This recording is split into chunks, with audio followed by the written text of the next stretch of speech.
80% of the way through the book. I would imagine that some of it is probably either exaggerated or recalled in a way that's beneficial to the person doing the recalling. It is, for the most part, a book of the dueling factions inside of the White House, giving information to this reporter. So it seems almost certain that they are presenting things to that reporter in a way that's beneficial to their side. But the idea that it's 100% made up, when reports are coming out that Donald Trump indeed did, this is a quote from Sebastian Gorka, that he did instruct them to talk with Michael Wolff. So we know those interviews happened. Well, we know that he was told to. We don't know that the president told him to talk to him, right? I thought that he said that. When I read the court perhaps you're right. It was just that he was instructed to. I didn't know that it was Trump that instructed. So the whole thing's garbage according to him, but it actually got far more aggressive, as you'll see in this next clip. Do you think tweets like that help or hurt the cause that the president is stable enough for the job? Not only do I think they help it, but I think in the toxic environment that you've created here in CNN and cable news, which is a real crisis of legitimacy for your network, and we saw it, of course, with the extremely fake news you reported about the Don Jr. and WikiLeaks story. There was a huge embarrassment for your network. Stephen, just like the huge embarrassment you had when you got the Comey testimony wrong. Stephen, I'm trying to get to the issue of the president's fitness, which a lot of people I'm not getting to the issue of your fitness, but the president's tweets absolutely reaffirmed the plain-spoken truth. A self-made billionaire revolutionized reality TV and tapped into something magical that's happening in the hearts of this country. The people that the president has an approval rating in the 30s. I don't know what magical you're talking about. The people that you don't connect with and understand, the people whose manufacturing jobs have left, who've been besieged by high-crime communities, and who've been affected by a policy of uncontrolled immigration, those voices, those experiences don't get covered on this network. That's why, to prove the point, I was booked to talk about the very issues I'm just describing, and you're not even asking about them, because they're not interesting facts to you. That's not true. I have plenty of questions on immigration. You've attempted to filibuster by talking about your flight. No, I'm not. I want to ask you a question because don't be condescending, Jake. Stephen, Jake, the president and the White House. The reason why I want to talk about the president and the White House. The reason why I want to talk about the president's experiences, what I've seen with him traveling to meet dozens of foreign leaders, with his incredible work. Okay, you're not answering the questions. No, I understand. You have 24 hours a day of anti-Trump material. You're not going to give 3 minutes for the American people to hear the real experience of Donald Trump. There's one viewer that you care about right now, and you're being obsequious. You're being a factotum in order to please him. Okay. No. And I think I've wasted enough of my viewers' time. Thank you, Stephen. As Republicans, lawmakers call for Attorney General Jeff Sessions to resign. In a major reversal, Democrats are now coming to his defense. What changed? Well, that got exciting at the end. Yeah. By the way, watching him, I'm sure many of you, there's different ways to verbalize this, but it seemed like I've never seen anyone attack someone so much, but look so bored while doing it. Right. He looks, and this is just based on how he looks. I don't know or necessarily even think it's true, but he looks kind of sedated throughout that, even though he's so aggressive, like his eyes, he's got the sad eyes, like he's not moving his face much, he's just kind of like talking as quickly as he can, in a monotonous way. Yeah, he's described in the book as being not nearly as bright as he apparently thinks that he is. He's smart enough to go on the show and do what Jake Tapper is describing. Clearly, look, a lot of the guests that will go on a show like that will talk to advance a narrative, to present like an idea of what needs to happen in this country, which can be entirely deceitful, but at least you sort of get the goal. But he is going on there, as Jake Tapper describes, literally to lie to please one person, the president. And that, I've never lived in a third world dictatorship, but it feels like the sort of thing that you'd find there, where it's currying favor with the dear leader and not caring about anything else. Steve Miller, pretending that he's the voice for disaffected and disillusioned America, that seems a little bit hard to buy. And to back up the thesis from Jake Tapper, this tweet went out immediately after from Donald Trump. Jake Tapper of fake news CNN just got destroyed in his interview with Stephen Miller of the Trump administration. Watch the hatred and unfairness of the CNN flunky. And because you can't have a Donald Trump tweet without projection, Stephen Miller is literally acting as a flunky in that interview. Right, and that's what he is, too. His job before this was he was communications director for Jeff Sessions, and before that he had the same honor of holding that job for former Representative Michelle Bachmann. So the whole idea that he's new to this, or that he has not been the sort of sycophant kind of communications figure before is ludicrous. And to your point, John, James Fallows yesterday of the Atlantic, who's a great writer, he said, in decades of seeing White House aides on TV, I can think of nothing remotely like the tone or effect that Stephen Miller has chosen. Even the testiest, Pat Buchanan, Jody Powell with Jimmy Carter, John Sununu with George Bush, all testy people, James Carville, usually feigned affability when on screen. Feigned affability. This guy came in almost memorizing copy, playing to that one person. Yeah, he said the line revolutionized reality TV twice. Before the show, we pointed out that, I didn't watch The Apprentice, but I understand the basic premise is he brought in people, they competed in a series of competitions, and then were steadily voted off the show.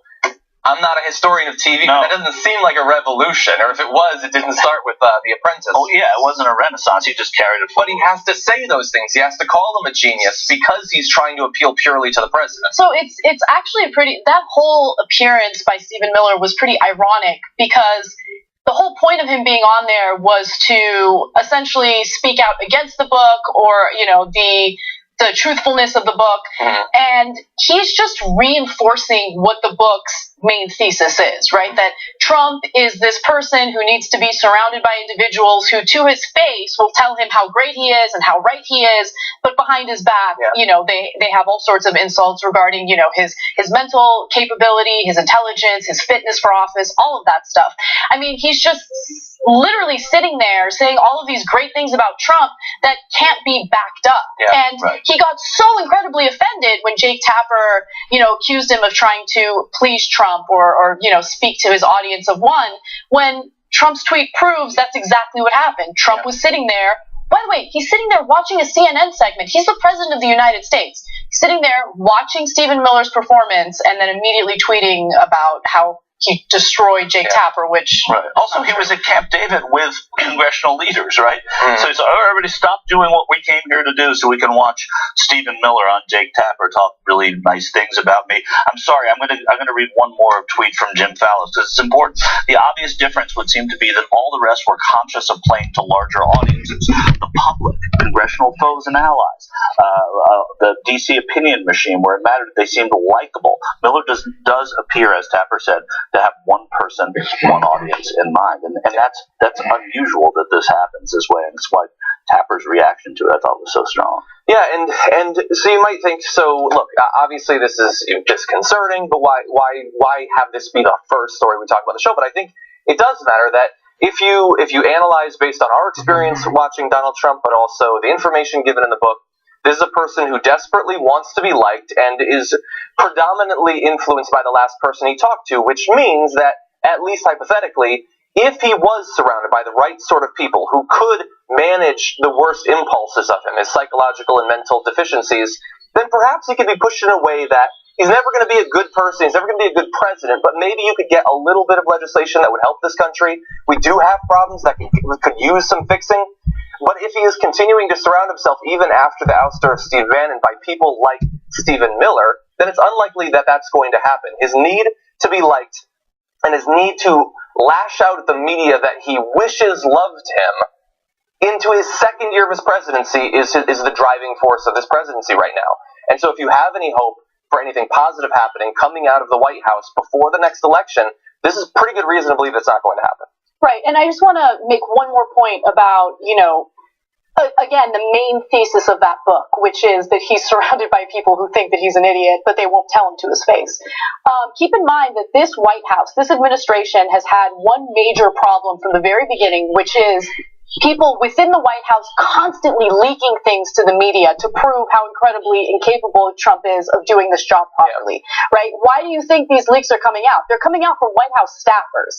And so, look, there might be hyperbole in the book. There might be some moments where the writer embellishes stories. I don't know exactly where or when he does that. But nonetheless, I think the main point of the book reinforces something that we already knew about Trump and his administration. And again, this is a last little thing. First of all, one thing I remember being on the campaign trail, watching TV and seeing Stephen Miller interviewed. Somebody asked him when he became a conservative. He became a conservative after reading a the National Rifle Association. Are you serious? That's how he became it. Wayne Lapierre wrote a book. Wayne Lapierre wrote a book. The other thing, and you and I talked about it a little bit, Johnny, before the show. The whole idea that he says, or maybe it was during the video, that he says he didn't know anything about this meeting, right? Come on. He even has said who was and wasn't there. Yeah. So Jake Tapper's telling him about the meeting. He knew nothing about it. Well, Jake, thanks for letting me know about that meeting. And so somewhat tangential, I guess, but just a pet peeve of mine. I sort of hinted at this when we were first talking about Fire and Fury last week. America clearly doesn't read enough. I think we can all agree on that. People who are supposed to know a lot, people who comment on politics, people working in politics, often don't know what they're talking about. So it's a pet peeve of mine that while Jake Tapper overall did a good job there, does anyone watching this video believe that Stephen Miller read the book? Not a chance. No, I think there's zero chance that he read it, and yet he goes on there and says that every word is garbage. If you want to make him look like a fool, I know there's no way you can make him look like a fool in front of the president or in front of Trump's ardent supporters because they don't care about books or what's in them or what's not in them. But have him demonstrate that he actually read the book first. Right. America needs to read more. Yeah. The depth of expertise in this country, the anti-intellectual turn. I know that we've largely been historically an anti-intellectual country, but it's spreading. I'm excited that people are reading. That's basically even if this isn't necessarily the book I would recommend for them. I'm excited that America. The best thing about this, it was you, I think, because Ben called and said, John Iadarola said the best thing. He said, at least this is getting people to read, or we're talking about a book. We had, as a country, we also got a beer sponsorship out of it. That's true. Which is great too. I think we've, you can basically we had Harry Potter, 50 Shades of Grey, and now this book, and I'm worried that there's nothing coming after it. But I can recommend some good books if you'd like something to read. Anyway, we do have to go to our first break though. When we come back, let's give a little update on the Bannon feud. We were waiting to find out how people were going to turn. Were they going to go with the president? Were they going to go with him? And what would he do dependent on that? Well, we've got information on that when we come back from this break.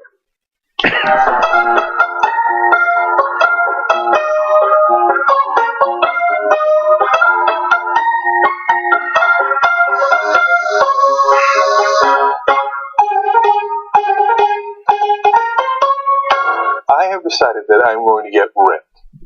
Okay? What? Okay? Like, physically? Yeah. Okay.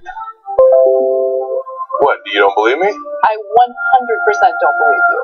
I will get so ripped, here's my prediction, that someone at TYT will say, Jake, you've got to stop working out. We're tired of you winning. So you don't believe me?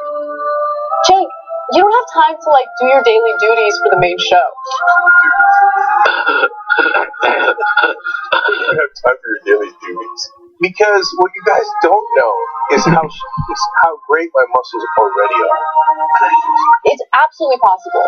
But you can't have Leah run to the food truck to get you, 2 different types of grilled cheeses with, tater tots for lunch. You can't have that anymore. Let's see what happens. You also have to go to the gym regularly. Let's see what happens. All I'm saying is, let's see what happens. Have I ever been wrong about a prediction? Almost ever.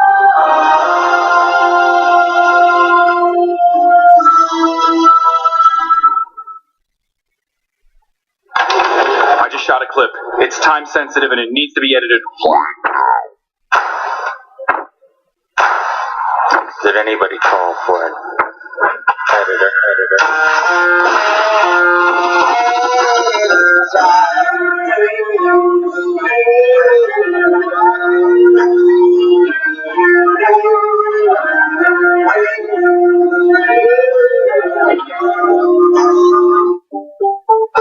Need this in an hour? You're an editor too. Fuck you.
everybody. I know that Bart chooses music, generally based on the host.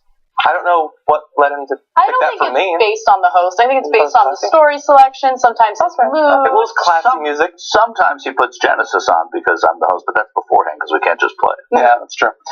Okay, before we jump back on the news, I want to read a couple of tweets. One was a point that I intended to make in the last story but forgot to. Bud Askins says, self-made billionaire. Really? Miller left out the small detail of that small personal loan of $1 million from my dad. Not to mention millions Trump inherited from Pops. That's a very good point. But of course, he knows, like, he didn't revolutionize TV. He's not a self-made millionaire. There's lots of things you could say about him that are true, but Trump isn't interested in those. He's interested in the myths that he's attempted to spread. And then Chris says, I want to slap the stupid out of Stephen Miller, but I don't have enough hands. I hope you mean metaphorically. No more violence here. Anyway, let's jump back into the news. Steve Bannon was curiously silent about the quotes that were attributed to him in Fire and Fury in the days after they were initially released, even before the book came out. And 5 days later, though, he did speak out. And he did so, I believe, because he was being eviscerated by the president and his surrogates. And so when he spoke out, he wanted Trump to know that he was really, really, really ridiculously sorry for the things attributed to him. Especially after this tweet from the president saying, Michael Wolff is a total loser who made up stories in order to sell this really boring and untruthful book. Again, he's saying it's boring because he's read it. He used Sloppy Steve Bannon, who cried when he got fired and begged for his job. Now Sloppy Steve has been dumped like a dog by almost everyone. Too bad. He says too bad, but he hadn't fired him. Yeah, is it too bad? And also, why the dog hate? He only says like a dog. Right. Yeah. He doesn't like dogs. Is he dumping dogs? I don't know. But anyway, Bannon did put out a statement, and here are some sections of it. I regret that my delay in responding to the inaccurate reporting regarding Don Jr. has diverted attention from the president's historical accomplishments in the first year of his presidency. So he said there, it's inaccurate reporting regarding Don Jr. So hold that in your mind as you read this. Donald Trump Jr. is both a patriot and a good man. He's been relentless in his advocacy for his father and the agenda that has helped turn our country around. So that's fine. Remember, inaccurate reporting. He goes on to say this, my comments were aimed at Paul Manafort, a seasoned campaign professional with experience and knowledge of how the Russians operate. We should have known they are duplicitous, cunning, and not our friends. To reiterate, those comments were not aimed at Don Jr. So were they comments that were aimed at someone else, or were they inaccurately reported? Because it sounds like he said that about the meeting, which, if you read the book, you know, was Don Jr.'s idea. So it's difficult to take a group of the highest up officials in the Trump campaign, go to this meeting, and say one of them is treasonous and bad, but the guy who set it up not treasonous, because he's apparently, in the words of, in the implied words of Steve Bannon, so naive or so stupid. So to not know that Russian agents might attempt to pull one over on him.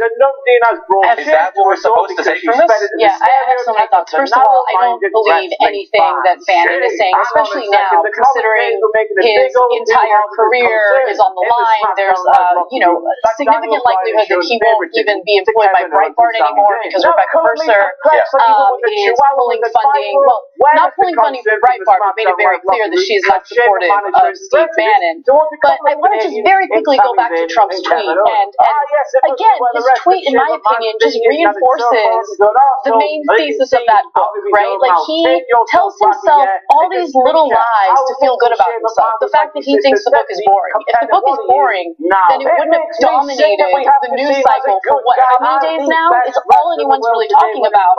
And so, no, it's not a boring book. I know that makes you feel better about yourself, but that's not the case.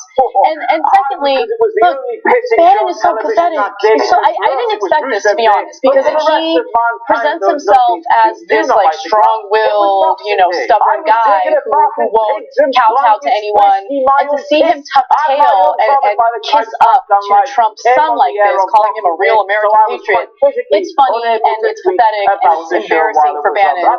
And I'm enjoying every minute of it. It reminds me of Goodfellas. It reminds me of the Mafia, and their names are Don.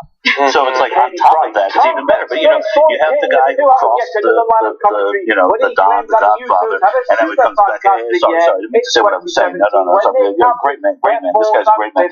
It's the same feeling I get when Bannon going back to Trump. Of course, not crying in tears, although there are some bad parts of this in terms of American policy that could be affected by Bannon being out of the White House. The idea that he was crying for his job, I don't believe that he was crying for his job. His eyes were puffy, dude. He's not actually crying. That's not how he looks. But also, it does seem a little bit odd. I understand Steve Bannon was very highly placed and all that. He was an advisor to the president. But he's being taken down for the things that he allegedly said. But that book is full of every person around Donald Trump calling him an idiot and a moron, and not just that, but attacking each other, attacking his son-in-law, attacking his daughter, all of that. It's odd that Bannon apparently is the only one who has the political price to pay for it, which implies to me that it's not primarily about the book, that this is just the latest reminder of the feud between Trump and Bannon. Well, remember, and I want to quickly mention this because it was evident in Stephen Miller's interview with Jake Tapper. There was a lot of emphasis about, Trump accomplished all these things without Bannon.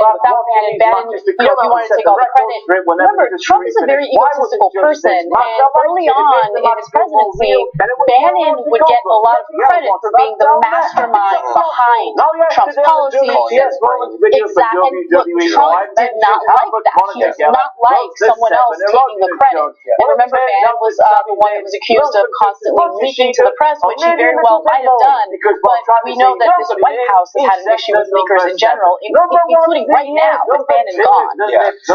I mean, look, from early on, there were a lot of leaks coming out. If you believe what's in the book, it was all of them. And primarily, the information about the meeting in Trump Tower, it looks like Bannon probably was one of the ones doing a lot of the leaking there. And so, you might wonder, so why is this important? Is this just, he's not even at the White House anymore. Does this really matter? Is it just following the book? But I think that it does matter, because while I would love for Steve Bannon to be someone that you never needed to know the name of, at least in the last couple of years, he has come to represent a very loud, very dark section of America. His position, not just with the president, but with that section of America, is very important for our politics going forward.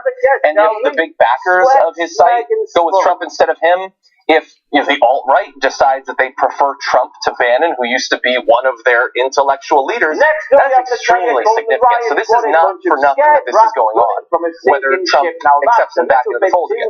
So Willie, it doesn't look like it. From insiders, it did nothing with this apology to quell Trump's rage at his former chief strategist to the anger of Bannon's former West Wing colleagues. Said the vibe in the president's circle was that people were unmoved by the statement. By the way, that was just a small section. It got really obsequious. Asked whether there's anything Bannon could do at this point to get back in the president's good graces, one White House official said curtly, unlikely. Which certainly doesn't mean impossible. Trump is a person who, his view of you is entirely dependent on, his last interaction with you. If you say something nice about him, generally he will like you. And the inverse is true as well. It might not have worked right now, but, this isn't the last interaction they'll have. And so perhaps at some point they could make amends. And you think that Trump would just want to see the demise of Steve Bannon more than he wants to see Steve Bannon back in the White House, and it goes to what you were just saying about Trump's brain and really not liking that. Remember, Paul Rove was looked at as Bush's brain. George W. Bush didn't care. It's like, no, it's good. My brain, right? Trump doesn't like that, and so it's a little bit of a departure from what they may have been accustomed to. And I also think that there's no real reason to have Bannon back for the White House either. If they want to get things pushed through, they're better off probably politically doing it without Steve Bannon. But they don't make decisions that I endorse very often. So why don't we talk about a little bit more of the fallout coming out of the book? It's impossible to watch the president for long, or even to read transcripts of his statements without getting at least a little bit of concern for his mental state. His speeches tend to be long, rambling affairs where he, mid-sentence, will distract himself multiple times, and so you might worry about his fitness to be present, but he doesn't believe that you should. First, though, before we get to his response to these concerns, here's a few sections out of the book about what the people around him, his supporters and backers, his aides and advisors, had to say about him. Everybody was painfully aware of the increasing pace of his repetitions. It used to be inside of 30 minutes, he'd repeat word for word and expression for expression the same 3 stories. Now it was within 10 minutes. Indeed, many of his tweets were the product of his repetitions. He just couldn't stop saying something.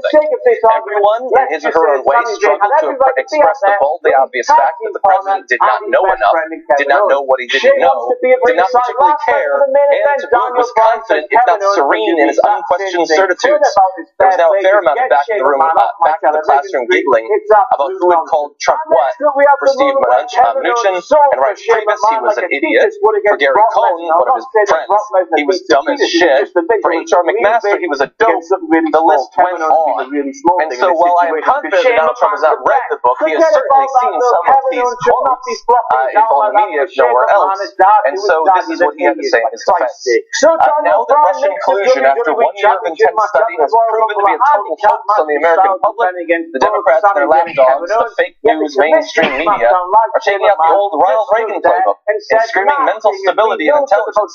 Actually, throughout my life, my 2 greatest assets have been mental stability and being really smart.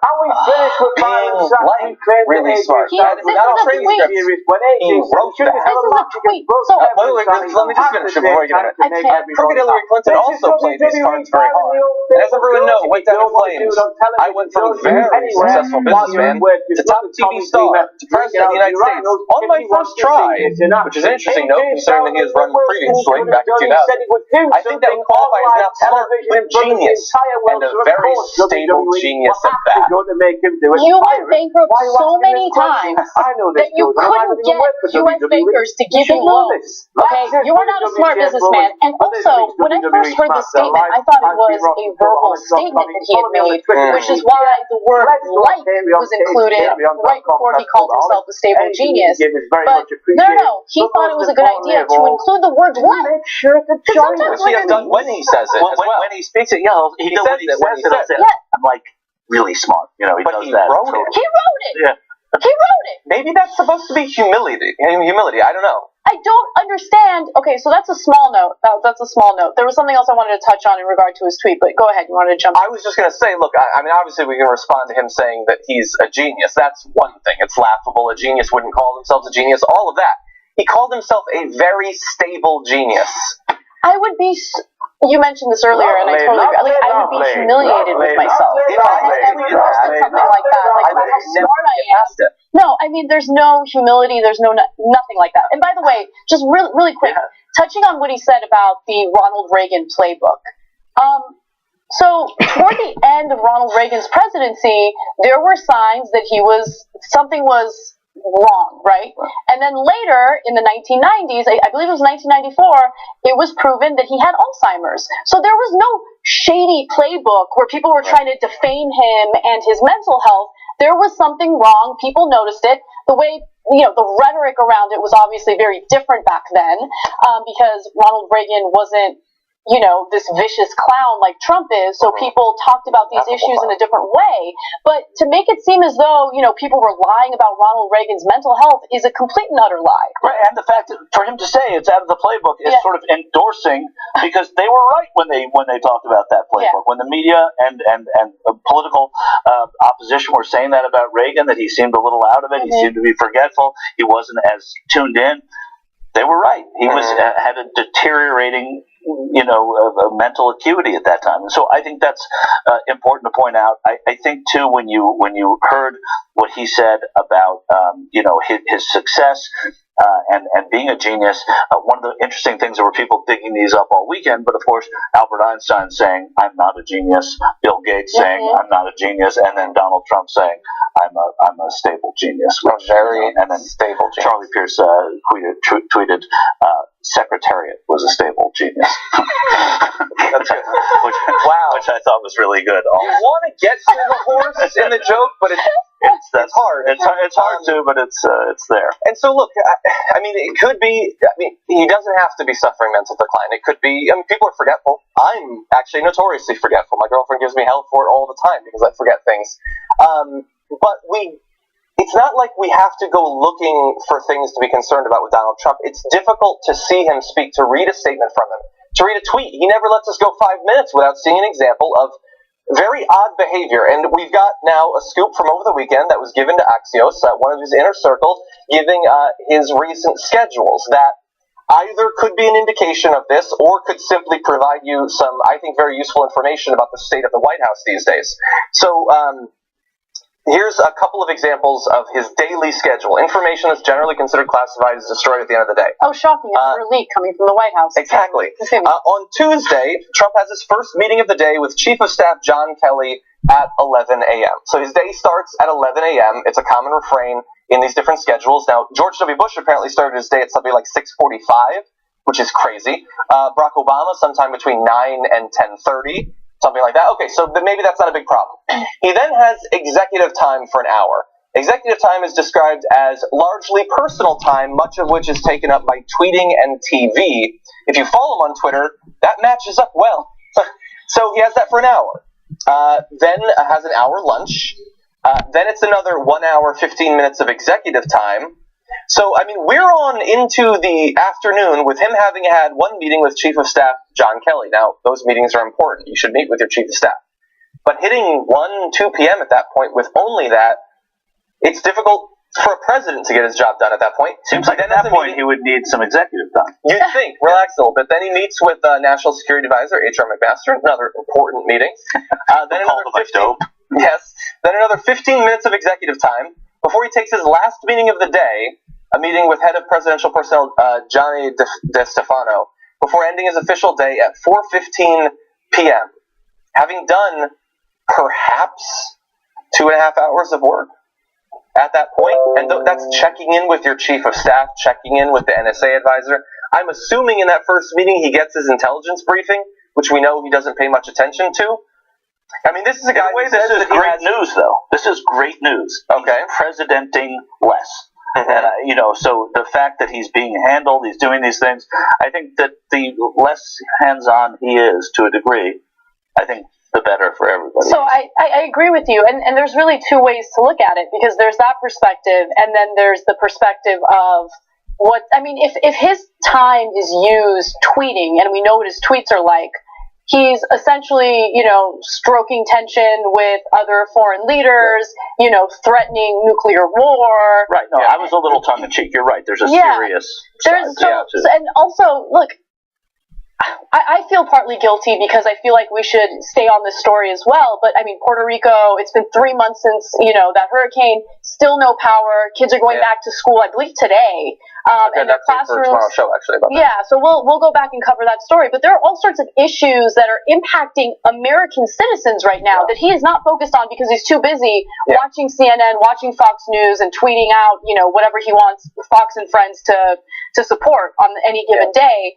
And so all of that. Or tweeting in support of whatever Fox and Friends says. That's right. And the reason that I bring this up is for all of his negative attributes, and he has many, I've read them before, early on, especially during the campaign, like many people credited him, people who spent time with him, with being very active, that, he would do many events, he would ask for additional speeches, and when he would go and speak, he would speak for long periods of time. Considering the fact that he's not a young man, that stands out as potentially a positive attribute of the president. But now he's struggling to get through a couple of meetings before going to bed with a cheeseburger fairly early. And I agree, perhaps this is better for the country, although somebody is presidenting. Of course, and what I prefer to know who it is. There are people behind the scenes who are doing things that we would not really love here anyway, and then they'll hand them to the president, and he'll be the PR guy for whatever that policy is. The other side of it is, people who worked with him in the real estate business for years said that it was perfect that he was in the real estate business because he would get bored of one project very quickly, and then there'd be another building going up or another golf course to build or another offer or whatever it is, because they couldn't keep him interested in everything. So maybe there's a part of it, and I say this in as seriously as I can, that presidenting is getting boring to this guy now. And that's not a good thing when you are the president. Especially when you start to think about what would draw his interest at this point. What could he do with his position of incredible power that would interest him. Well, immigration is coming up. Immigration is coming up. There's always the possibility that they drop some more Moabs in Afghanistan or something like that. That's a worry. As you said, tweeting to the North Korean leader, that's a scary way to spend his time.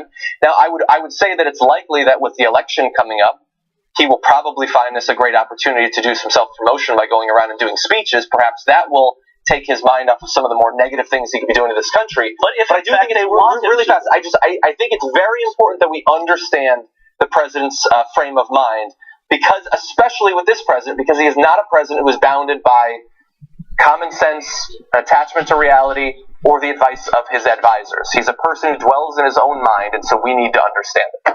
Sorry, he's impulsive. You just peppered me, but whatever. It was a point you made. Now, because you wouldn't let me interrupt you, I can't think of it. But all right. Yeah. Anyway, so we'll dispatch with it. It's probably for the best. It's probably for the best because I haven't possibly had anything interesting to say. Once we cut this video, we're going to force you off stage. Here's what good, and then write about it afterwards. No, I don't know that people who are running for Congress are going to want him out there making speeches anyway. I mean, that's the other part of it. Is he might find himself really obsolete, to a lot of these people. Well, every time he talks about how smart he is, and like now that we know what his schedule is, because again, it was leaked by his White House, it just makes me think back to a quote that he gave to that New York Times reporter where he's like, oh, I know everything about the big bills. I understand the big bills. I'm paraphrasing, but he said something to that effect. Right. And whenever he says something like that, you just know that it's actually, the reality is the opposite of what he's saying. And the reason why I bring that up is because he is known to bully lawmakers who don't vote for the bills that he is, pushing for. But he doesn't even understand what's in that legislation. He doesn't know what was in the tax plan. He doesn't know, or the healthcare bill, exactly. And you know what they're going to move on to next? Entitlements reform, which is them planning on messing with your Medicare, Medicaid, Social Security, all of these programs that we have paid into as American taxpayers.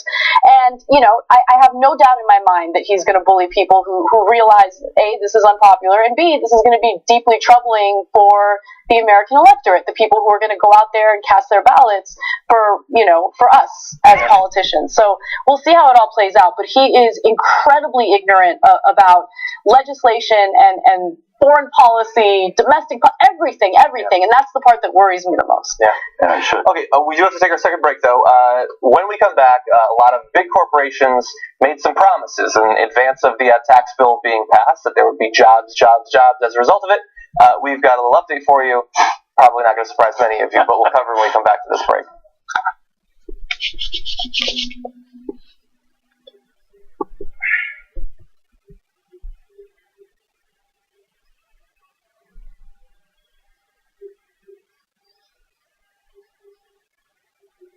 All right, post-game here in Studio B. It's a green screen magic of internet television. A lot of condom breaking stories. Any conversation that starts with marriage is an interesting thing deserves a little bit of...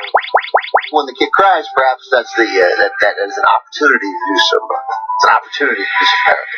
Yeah, parenting is you cry, you're gone. Oh my God! I love that video. Yeah, man, I got a great achoo. You're like, my mouth was open. She sneezed in my eye. I used to have Donut Tower next to my desk. Yeah, I'll dress up like a girl. I sound confident now, Anna. When we're off the air, I'm going to be like, how is this going to work? When you get literally asked why 21 straight times. Yeah. And like, at some point, you're fucking with me now, right? So I dumped the kids off at her mom's, and I drove down to La Jolla for a day. Get out, kids. They're like, but Daddy, no. Why? What do you mean, why? You asked me to look at you. You did it. You brought it up. You know you're doing it. Why? I don't know why. I was reading. She's lovely. And here's what's different. Like, it is a different feeling. Everybody says this, but it's 5:11 when we're shooting this. I can't wait to go home. Like that. I can't wait to see it. What you guys do is allow us to be open and honest, and we don't have to worry about censorship. We don't have to worry about sponsors telling us what we can and can't say. We're accountable by our audience and our audience only, and I absolutely love that. That's the best part about being a member. We love you guys.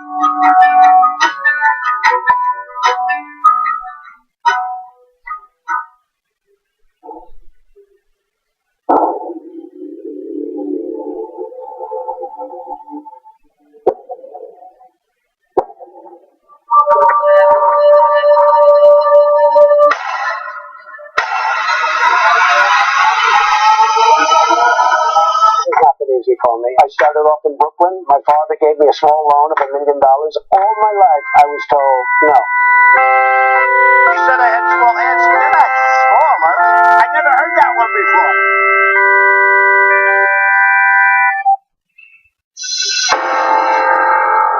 $300 million is a pretty good number. We were doing a press release on it, and I got all worked up. And I said, okay, well, that's the size of the U.S. population. You know what our next target is? The size of the entire world on the road to 6 billion. Although by the time we hit it, it'll probably be 7, maybe 8 billion. Not a big deal. A couple of days ago on the TYT network, we passed 1 billion views. What the hell? What the hell? No, what? That's a big freaking deal. 2 billion views. What now? Sorry. What did we do? 2 billion? 2 billion. They said it couldn't be done, but it was done. We just crossed 5 billion views on YouTube. I mean, imagine 10 years ago thinking, one day, you're like, are you nuts? Yeah, Turks crosses 6 billion views. They said you couldn't do it. You can't change the media. Don't try. Well, here we are. We're changing the media.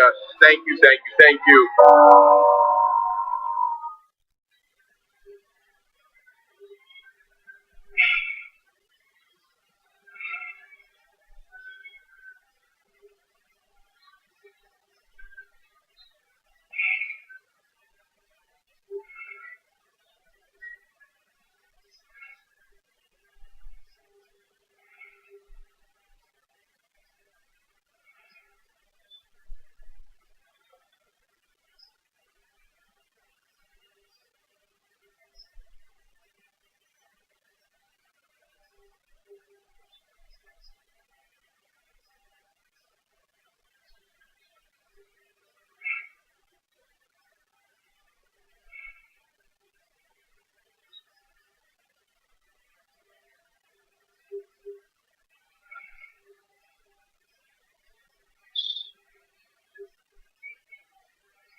And then they say, is Donald Trump an intellectual?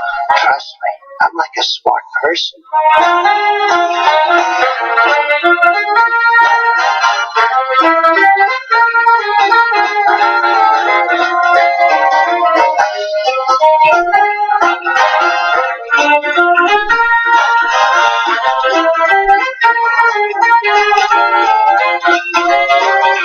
Welcome back to the Young Turks, everybody. First hour with Anna, Michael, and myself.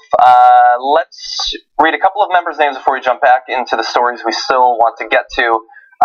2 member shoutouts today for Eric Ferreira and Rebecca Ryan. Thank you for being members. Hopefully, there's a bunch of new members watching the show today. I know that we just had our big gift membership drive.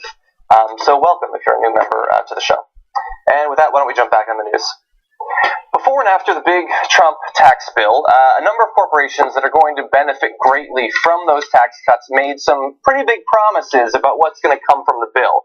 And that promise generally was jobs, jobs, jobs, in the words of the president. They also announced bonuses, by the way, money being given to their workers. But as we have pointed out multiple times in the past few weeks, bonuses are actually very cheap for corporations to give away.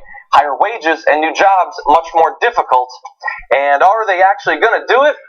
Well, we know Comcast apparently isn't going to, because they actually, while being reportedly the most active lobbyist for the tax cuts, filing 60 lobbying reports concerning their support for the tax plan, and saying that with these investments we expect to add thousands of new direct and indirect jobs, they did promise over 100,000 of their employees would get a $1,000 bonus, which, as we showed on the show a couple of weeks ago, all of these bonus programs end up being suspiciously near 0.0027% of their revenue for the year. They all, even though the programs are very different and the companies are very different, it all ends up being about that fraction. They made those promises, but it turns out that according to the Philadelphia Inquirer, Comcast fired over 500 sales personnel shortly before Christmas.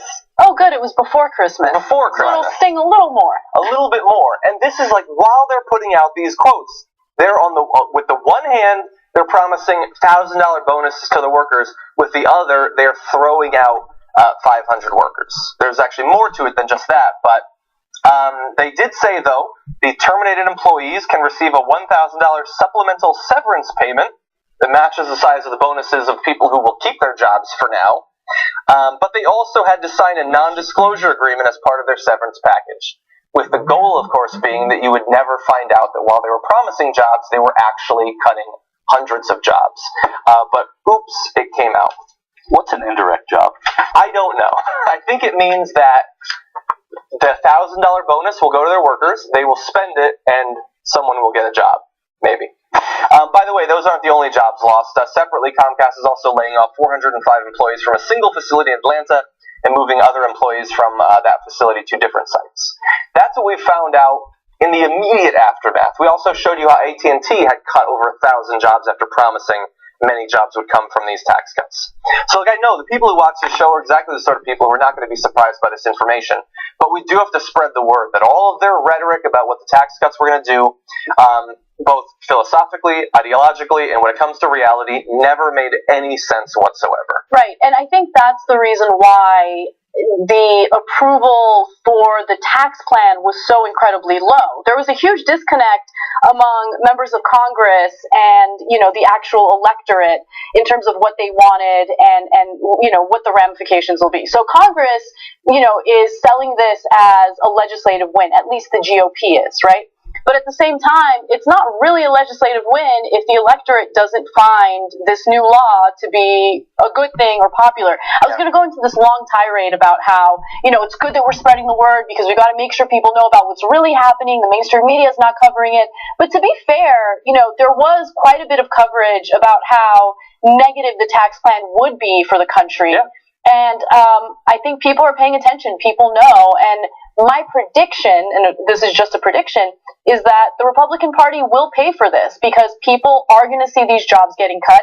People are noticing that their wages, might have gone up a tiny bit, but largely remain stagnant. I mean, we're not idiots. We see what's happening with our finances, and, the GOP can go around touting this tax plan as much as they want, but we know who it really benefits. Yeah, and you can't notice that you're making more on your paycheck if you don't have a paycheck, which is the bottom line here. Now, there are companies, to be fair, that are hiring people, but these big companies that made this big splash, and you saw that there with Comcast, the number one 60 petitions that they put in on behalf of passing this bill, and they're the ones that are the first ones cutting jobs. Actually, not the first. So wasn't there an AT&T cut 1,000 jobs? Yeah, exactly. So I'm mistaken, but yeah. So this is going to, Anna's so right. This is going to come back and bite them. The idea was that they could go back into their districts and say, "We got this tax bill.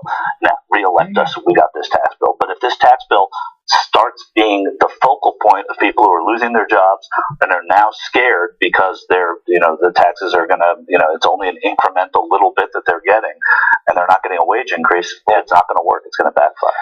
Yeah, and like I said, I doubt you're surprised by this, and I know that thankfully we have, TRT Investigates did a great job of showing what happened the last couple of times massive tax bills or tax cut bills like this were passed. That a lot of the corporations are lobbying, cut tons and tons of jobs.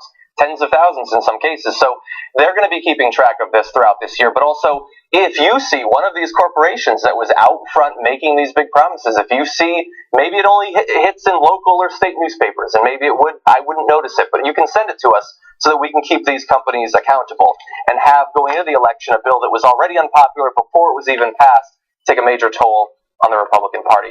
Also, by the way, if you talk to people, maybe some people who are on the fence about Trump and the Republicans or Trump supporters, if they still believe that this bill is popular, I mean, you can't just show them that individual companies are firing people. Talk to them about why this bill never made sense. As Michael pointed out, there are companies that are hiring people, but why are they doing that? If you know anything about economics, it's because there is a demand for their product and they need more employees to service that demand.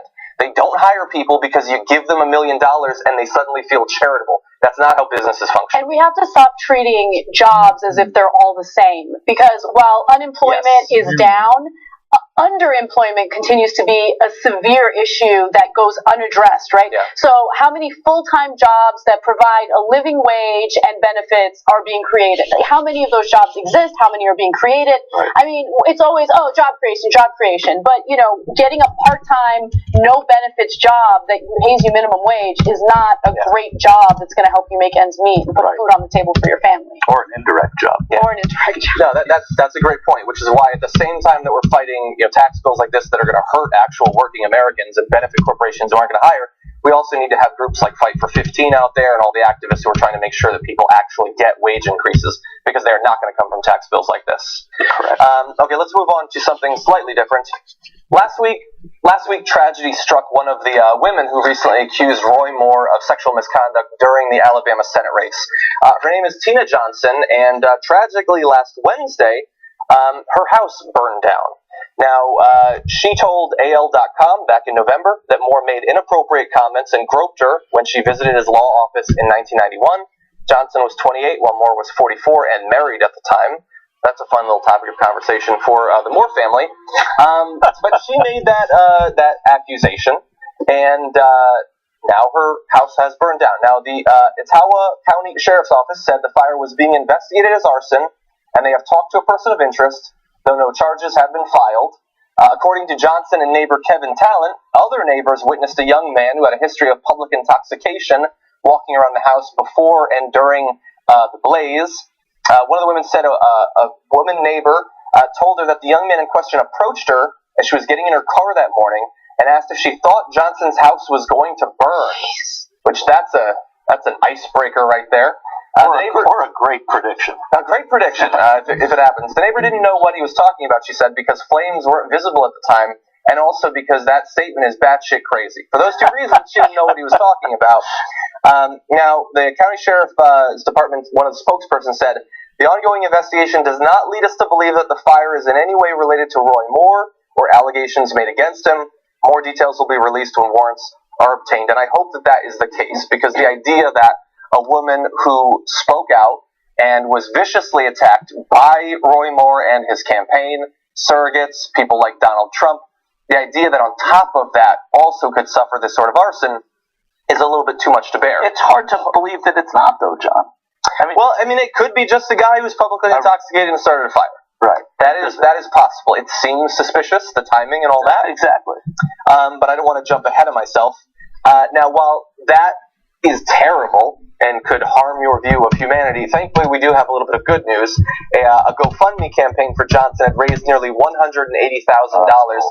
as of Monday afternoon. And so, all too often since the last election, the only good news we get is coming out of GoFundMe campaigns. I know, it's kind of amazing. But yeah, that is good, and it's a lot of neighbors and stuff like that are raising money for it. That GoFundMe campaign does more than just help provide a new home for this victim. It does help save at least my perception of humanity, because I have these moments, you jokingly said, it destroys your view of humanity. Like, it was already destroyed. And then luckily these people jump in and they help. So it's awesome. And it keeps stories alive, too. Like, you keep following up and you keep hearing about it. You get updates, and that's important, too. And, especially in a case like this, if it gets resolved and she gets her house, and even if they find out, Moore in his concession speech said, well, actually he hasn't conceded yet.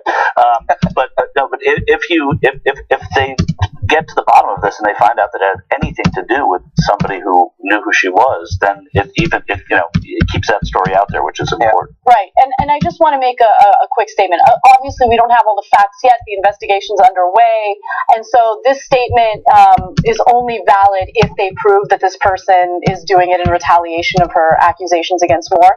If it is proven, this serves as yet another example as to why sexual assault victims are uncomfortable coming forward and talking about what they've gone through, because the retaliation, it ranges from people defaming you publicly and smearing you to, people actually taking physical action against you. And so I really hope that's not the case here. I hope that, there wasn't some sort of retaliation because of her decision to speak out. But a lot of sexual assault victims are afraid to come forward for good reason, both men and women. And so people who do come forward are incredibly brave and courageous, and I want to give them all the credit in the world for doing that. It's true. And in this particular case, we know that some of the women said the reason they hadn't come forward in the past few decades was because even without being the senator, Roy Moore is an extremely powerful and connected person in that state, and they were afraid that there would be strike back if they went out against him. Now, even if this fire has absolutely nothing to do with it, they did attempt to destroy these women's lives. And all the while, there are people watching from the sidelines saying these women are doing it for the attention. It is difficult to come up with good results of that attention, but it's not that hard to find negative ones, unfortunately, for far too many women. And this could, but isn't necessarily an example, right? Anyway, that's probably all the time we have for the first hour. Much to talk about on tomorrow's show, which I believe will be the same trio. Yes. So thank you for joining us in this hour. Thanks for coming back tomorrow too. Oh, I will be back tomorrow, guys. Are you going to be in the area? I know you enjoyed my premiere. You're going to be in LA? You can do the show again? I think so. Okay. Well, you know what? We're going to try something crazy. We're going to have a little break. When we come back, I'm going to have you present the second hour. What? We're going to take some executive time now, though. Exactly. We're going to do some tweeting, maybe a little nap, have a cheeseburger, and we will see you when we come back from this break. Bye.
no quería llamar a la ambulancia, no quería ir al doctor.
Welcome back to the show, everybody. We were just talking about I, Tanya.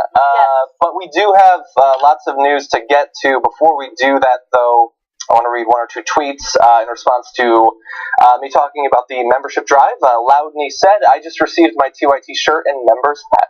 So, awesome. Now you're decked out to watch the show in. And let's see. Inimicus says, "John, you need to make an emotional argument to appeal effectively to conservatives. They need less facts and more anecdotes." I partially agree. I think they desperately need more facts. They just might not be willing to digest them. But we will try to do both in this coming year, especially in the run-up to an extremely consequential midterm election. Yes. Yes. So what do we got? All right. I also have stories, and so now I'm going to present them to you, and we will discuss them. Mixing it up today. Yes. The Trump administration has called for an end to a program that benefited Salvadorian refugees who had fled the country following two massive earthquakes in the early 2000s, in 2001 to be specific. Under this policy, which was passed by or supported by George W. Bush, about 200,000 people from El Salvador were able to remain in the United States and work legally because of these earthquakes and because it was unsafe for them to go back.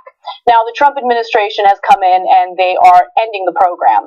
Homeland Security officials said that they were ending a humanitarian program known as Temporary Protected Status for Salvadorans who had been allowed to live and work legally in the United States since a pair of devastating earthquakes struck their country in 2001.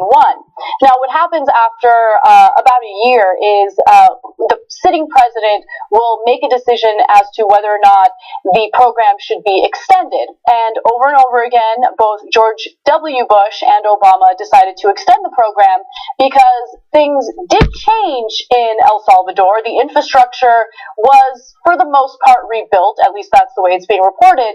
But there were other unique issues that were happening in the country. Cartel violence had become so incredibly terrible that it was unsafe for a lot of people to go back. And so remember, these are people who were here since at least 2001, and many of them had families in the United States since then.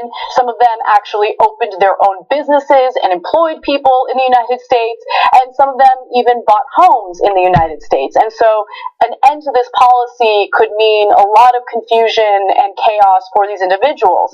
Now, the program shielded them from deportation if they had arrived in the United States illegally. So even if they were here illegally following these earthquakes, they were able to stay. The administration is giving the Salvadorans in the program until September of 2019 to get their affairs in order. So essentially, they're giving them until 2019 to leave the country. Yeah. If they don't do that, then they do risk quite a bit by remaining here in the U.S. Which, so let's say they do that. They deal with all the paperwork and all that. By 2019, imagine they've been here 18 years, and they have to go back to a country that. Are they going to recognize it if they've been here the whole time? I mean, imagine if I moved to Texas, lived there for like 5 years. Now I've been in California for about 6 years. Going back to Connecticut is not an option at this point, okay? And that's a much smaller change, obviously, than moving across the world, setting up families, having children. Are their children going to have to go back to that country that they've never known? I mean, obviously that's the problem with the situation with the Dreamers as well. And I had kind of hoped to some extent that with the continuing legal trouble of the Muslim ban and with Steve Bannon leaving the White House, one of the chief people pushing this anti-immigrant fervor, maybe that would die down and the White House would become a little bit more moderate on those issues. Well, that might not be the case. I didn't expect that to happen because you have to also consider the timing of this. This is a story that broke today, and it was following several days of attention toward Michael Wolff's book, Fire and Fury. And so the reason why I bring that up is because Trump is always looking for a way to appease his base, his core supporters, especially in the middle of chaos that makes him look really bad. And what does his base really love about him? And I think this is separate from Steve Bannon, although Steve Bannon is very anti-immigration.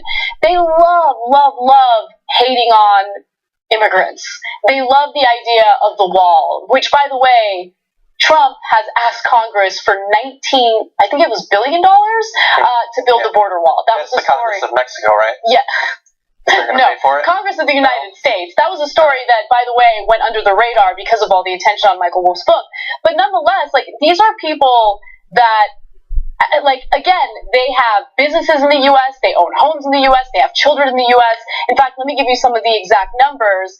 The beneficiaries have 192,700 American-born children. Damn. 88% participate in the labor force, compared with 63% of the overall United States population, which, by the way, it's a pretty shocking number. And nearly elderly and children and stuff. And nearly 1/4 have a mortgage. And so the question now is, well, what happens with these very complicated situations?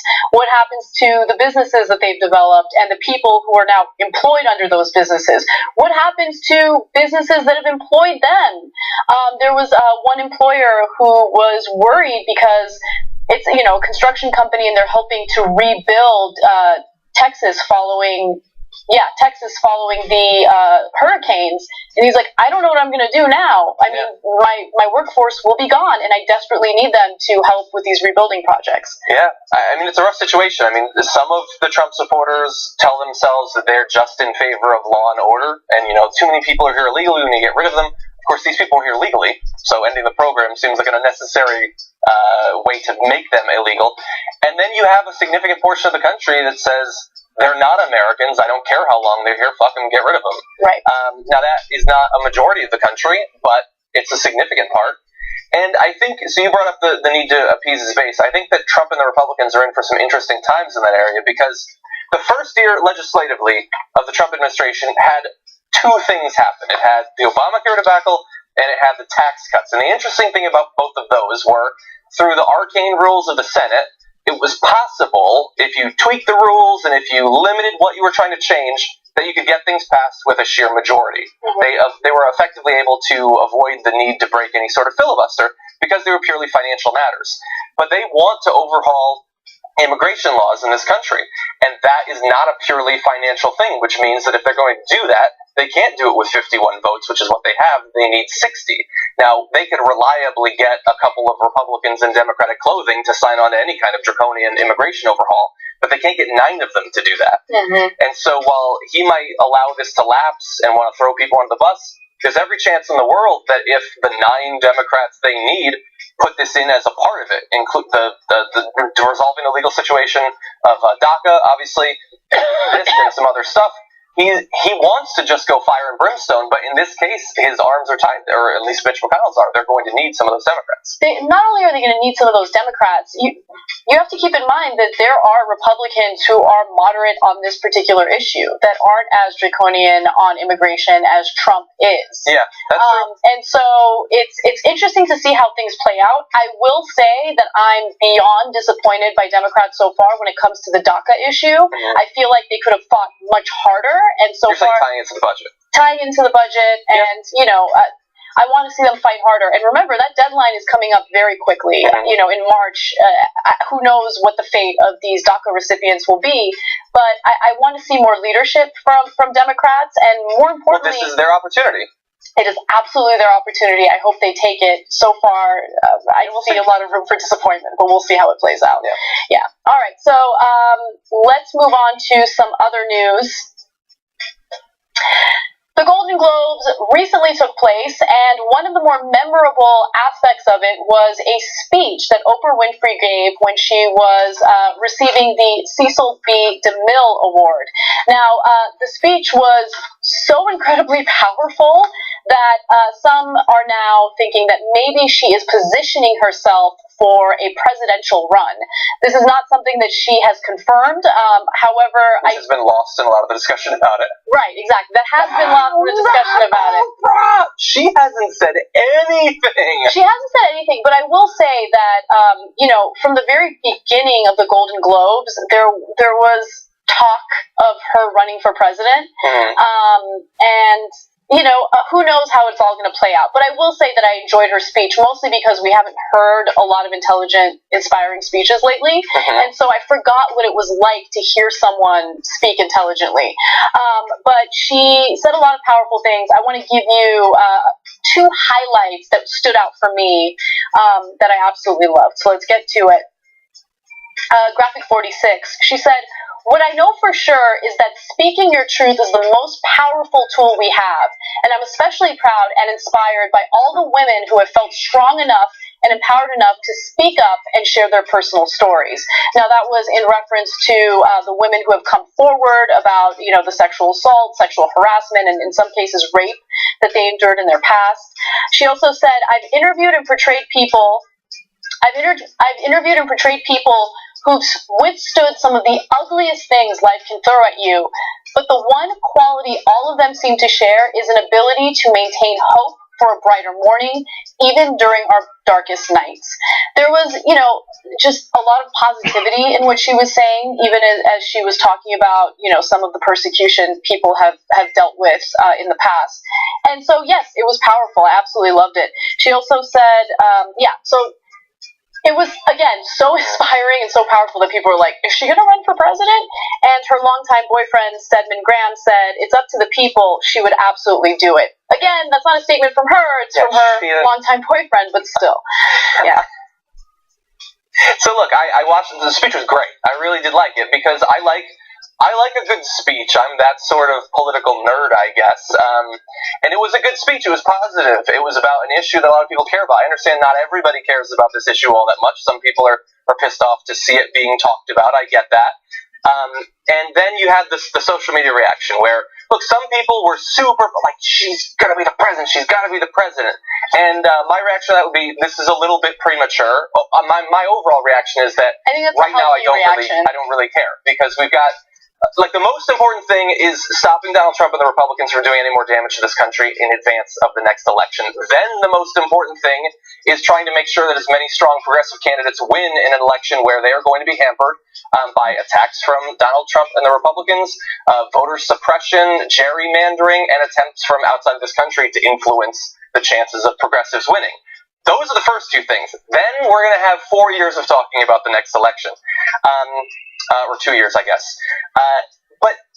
While some people were perhaps too excited, and I would say, let us be a little bit excited. You don't need to stamp down every bit of enthusiasm you see in the world.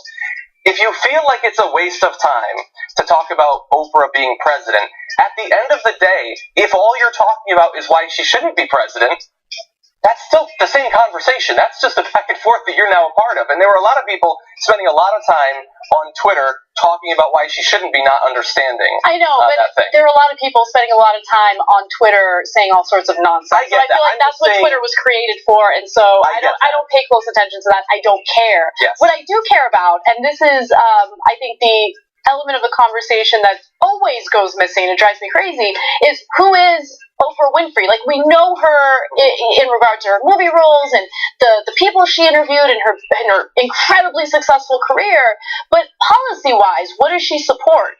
I mean, I know what she has done in the past politically. She's endorsed Obama. She's endorsed Hillary. She has given quite a few campaign contributions to Cory Booker, which I knew she was supportive of him, but I didn't realize how often she contributed money to his campaigns.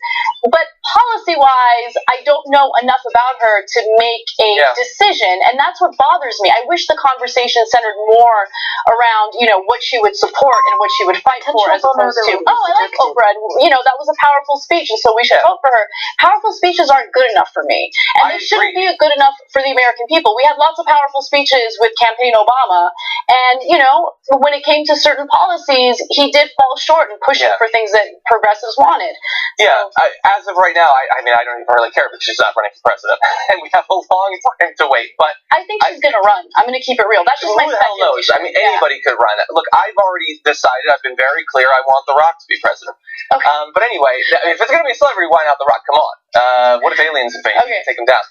But yeah, I don't like the knee-jerk need to take every bit of joy out of the world. That bothers me. There's been a lot, in the past couple of years, there's been a lot of reasons to have not a lot of hope, and not a lot of positivity, and a lot of the people who are saying Oprah for president don't even really mean it. Like, they don't mean it. How do you know? They just like... Do you know what's in their head and No, in I'm their not saying heart? they wouldn't support her based on what her positions are, and of course everybody's gonna want to know what her positions on the issue. Nobody's voting without looking into that, I hope.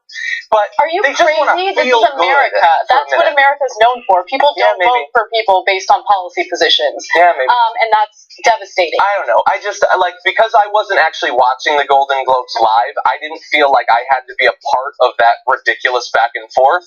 The ridiculous back and forth just bothers me as a person that wants to feel good very briefly, and then we will wade back into the muck and feel like shit for 6 months. Don't worry, we're going to get there. Excuse me. All right, well, there's another component to the story that I really want to get to, so let's dive right into it. Let's do that. Oprah Winfrey gave an inspirational speech during the Golden Globes, which led to many people speculating that she is positioning herself for a presidential run. Now, a lot of interesting conversations happened in regard to this that I want to share with you. First, NBC had apparently tweeted support for Oprah running, and then promptly took that tweet down after Donald Trump Jr. criticized them for it. So let's go to the tweet.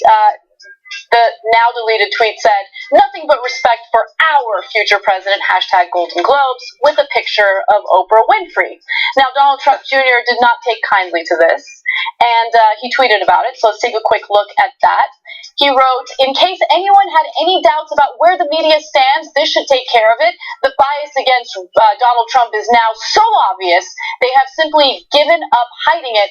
The bias against Donald Trump should have been obvious with his insanely low approval rating, but nonetheless, can you trust anything they say at this point? I trust them a lot more than I trust you." Now, I don't know why they took down the tweet. I would have kept it up, but after the criticism, NBC tweeted an explanation of what happened. They said yesterday a tweet about the Golden Globes and Oprah Winfrey was sent by a third-party agency for NBC Entertainment in real time during the broadcast. It is in reference to a joke made during the monologue and not meant to be a political statement. We have since removed the tweet. Okay. So, what does Donald Trump think about all this? Well, it's unsurprising that he goes back and forth on any given day in regard to any given issue or any given person. But in the past, Trump had been very supportive of Oprah Winfrey. In fact, we have some examples in Twitter form. These are from 2012. Oprah will end up doing just fine with her network. She knows how to win. April 5th of 2012. And then he also tweeted, "By the way, where is Oprah? Good question. 4 years ago, she strongly supported Obama. Now she is silent. Anyway, who cares? I adore Oprah." And I want to toss to this video. That's kind of sweet, actually. It is kind of... No, okay, so I want you guys to pay close attention to the following video, because it's from 1999. Larry King was interviewing Donald Trump about his possible presidential run. And just listen to his rhetoric, listen to the clarity of what he's saying, and more importantly, listen to what he had to say about Oprah. Take a look. You have a vice presidential candidate in mind? Well, I really haven't gotten quite there yet. I guess Oprah. I love Oprah. Oprah would always be my first choice. Oprah, your competitor, right? Gosh, Oprah's competitor. You know what? I'll tell you, she's really a great woman. Though she is a terrific woman. She's somebody that's very special. I have not even thought about it. I guess we'll see. We'll see. Maybe that's part of the whole process.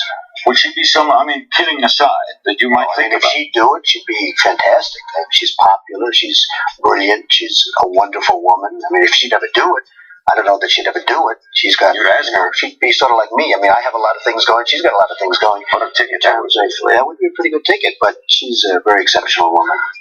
Very exceptional woman. Yeah, I'm sure he'll feel like he has to be consistent with things that he said in the past. The most inconsistent man in existence. Yeah. Yeah. So, look, we'll see how this all plays out, but I will leave you with one last video.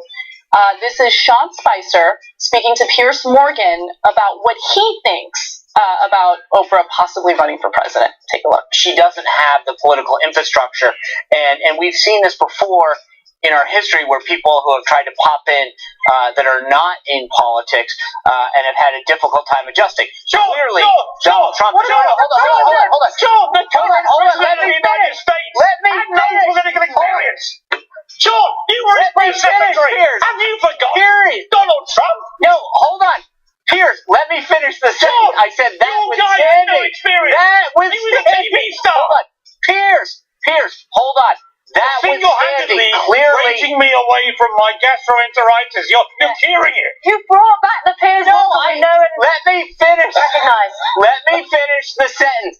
I was saying, notwithstanding, President Donald Trump proves that there is an appetite for outsiders and that you don't necessarily have to have that. The question is, was that an anomaly or is that the new norm? That's an aggressive show that he's on there. I didn't realize he just yelled the person's name at them. No, that was great. Yeah. I loved every part of that. I liked that he got called out. You were the press secretary for a president who had no political infrastructure going in, who had no experience, who was literally a reality show person, and who can't keep his mind, focused on one thing for longer than 10 seconds. Yeah. I mean, come on. Anyway. Yeah, and I know that. Look, but we won't be talking about this in 3 days. So everybody who doesn't like this topic, just relax. It's gonna pass. There's because like so many tweets and there were articles trying to take Oprah down in the wake of other people saying she might run, not her, and everybody just losing their minds over it. Like, it's gonna pass. People literally, I know I've said this already, people just want to feel good very briefly. It doesn't mean that anything she supports is what they support, or if they found out more about her, they would support her, or whatever. I don't think anybody really knows where she stands on a lot of the issues, and we're unlikely to ever find out.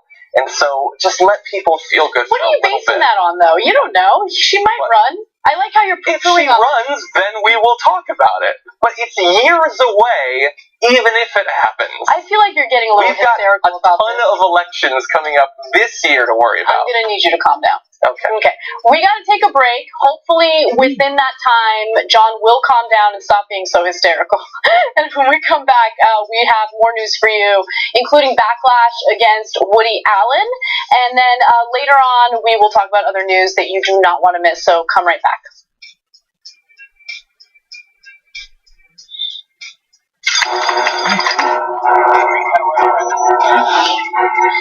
T-minus 1 minute till landing. TYT broadcast controllers, listen up. Give me a go, no-go for landing. Sound? Audio is hovering at minus 12 decibels.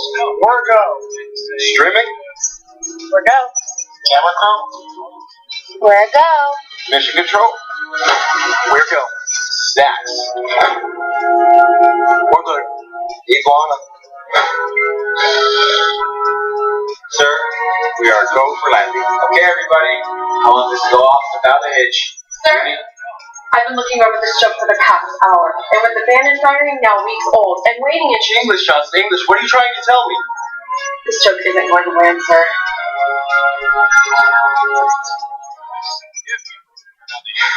Okay, everyone. Forget the old plan. From this moment on, we're improvising a new joke.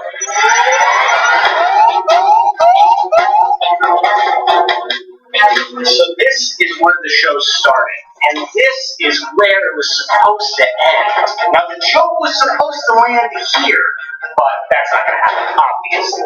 So we need to come up with a new joke. Maybe here? Hits are dropping, streams are failing, retweets are stopping. 40 seconds. Alright, team. We gotta find a way to make this fit into a joke about this that will appeal to them. 30 seconds. The Trump jokes are safest option. Trying to land a Trump joke after this week's events is a suicide mission. We are officially out of time. We need to act now. Sir, I think our best course of action is to let Jink try to land a dad joke. That's the deal?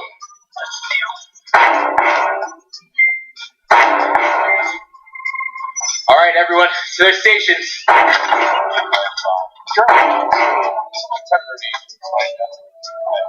Cameras, position. Social media team. Race run follows. 10 seconds. As for the rest of us, all any of us can do now is wait and hope. This is gonna be the worst disaster TYT has ever experienced. With all due respect, sir, I think this will be the finest hour 2 yet.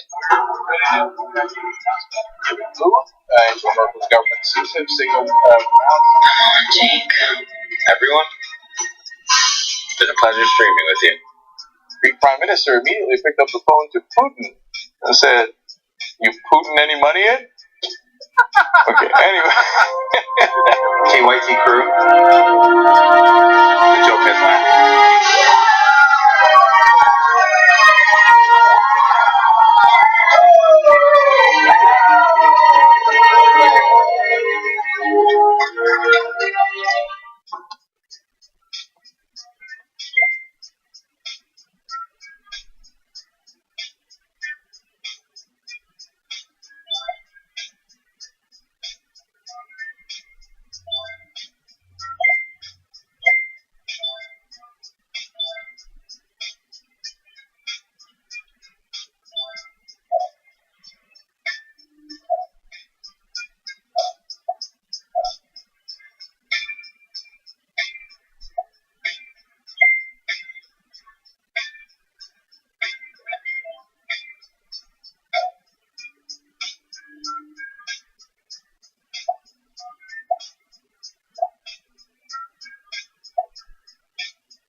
Welcome back to TYT. Anna Kasparian, John Idarola with you. I am going to read some of your tweets, which you have sent to or included with your TYT Live hashtag. The Mad Lib, not a fan of the idea of Oprah running, so I'm just going to add on to the Twitter commentary that's annoying you so much about Oprah running. The Mad Lib says, great, another TV show star billionaire for president. I hear you. I mean, that is definitely... I totally get that. Yeah, I get that too. I mean, that's not lost on me at all. But, you know, Oprah's different from the reality show billionaire we're dealing with right now. So for me, it's just, like, in the past year and a half, there have been, like, 5 people, let's say, who hypothetically might run. And every time a name comes out, people, like, oh, no, not that person. Like, just, God, the election's years away. It's probably not going to be them. And it's going to be a big field. You're going to have lots of choices. Everybody's just, like, maybe because a lot of us really didn't love Hillary Clinton, we're just worried, what if we get stuck with another candidate we don't like? Oh my God, I totally get that. But we do not have to lose our shit over every name that's even floated briefly. Michael Nathan says, the building of that wall is just rehearsal for the building of the wall around the rich, meaning the moats and Totally. Yeah. And then Joy Davison makes my favorite point in regard to Trump's Larry King interview back in 1999. Trump 20 years ago seems far more lucid and articulate, actually praising other celebrities. Yeah. And he does that still. No, He wants them to like him. But he did seem more lucid. Maybe that means something. What he said is irrelevant. Well, it's irrelevant for the sake of this conversation. It was more the way he said it that stood out to me. Yeah, he definitely seemed more lucid. He was able to speak in complete sentences. It was, it was interesting to juxtapose that to how he speaks now. Yes. Okay, so moving on to some other news.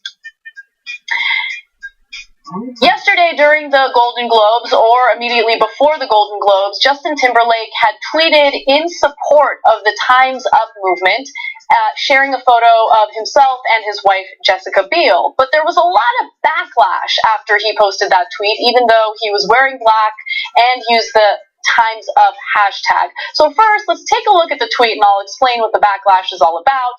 So there he is, very nice picture with him and Jessica Biel, and he wrote, "Here we come, and damn, my wife is hot, hashtag Time's Up."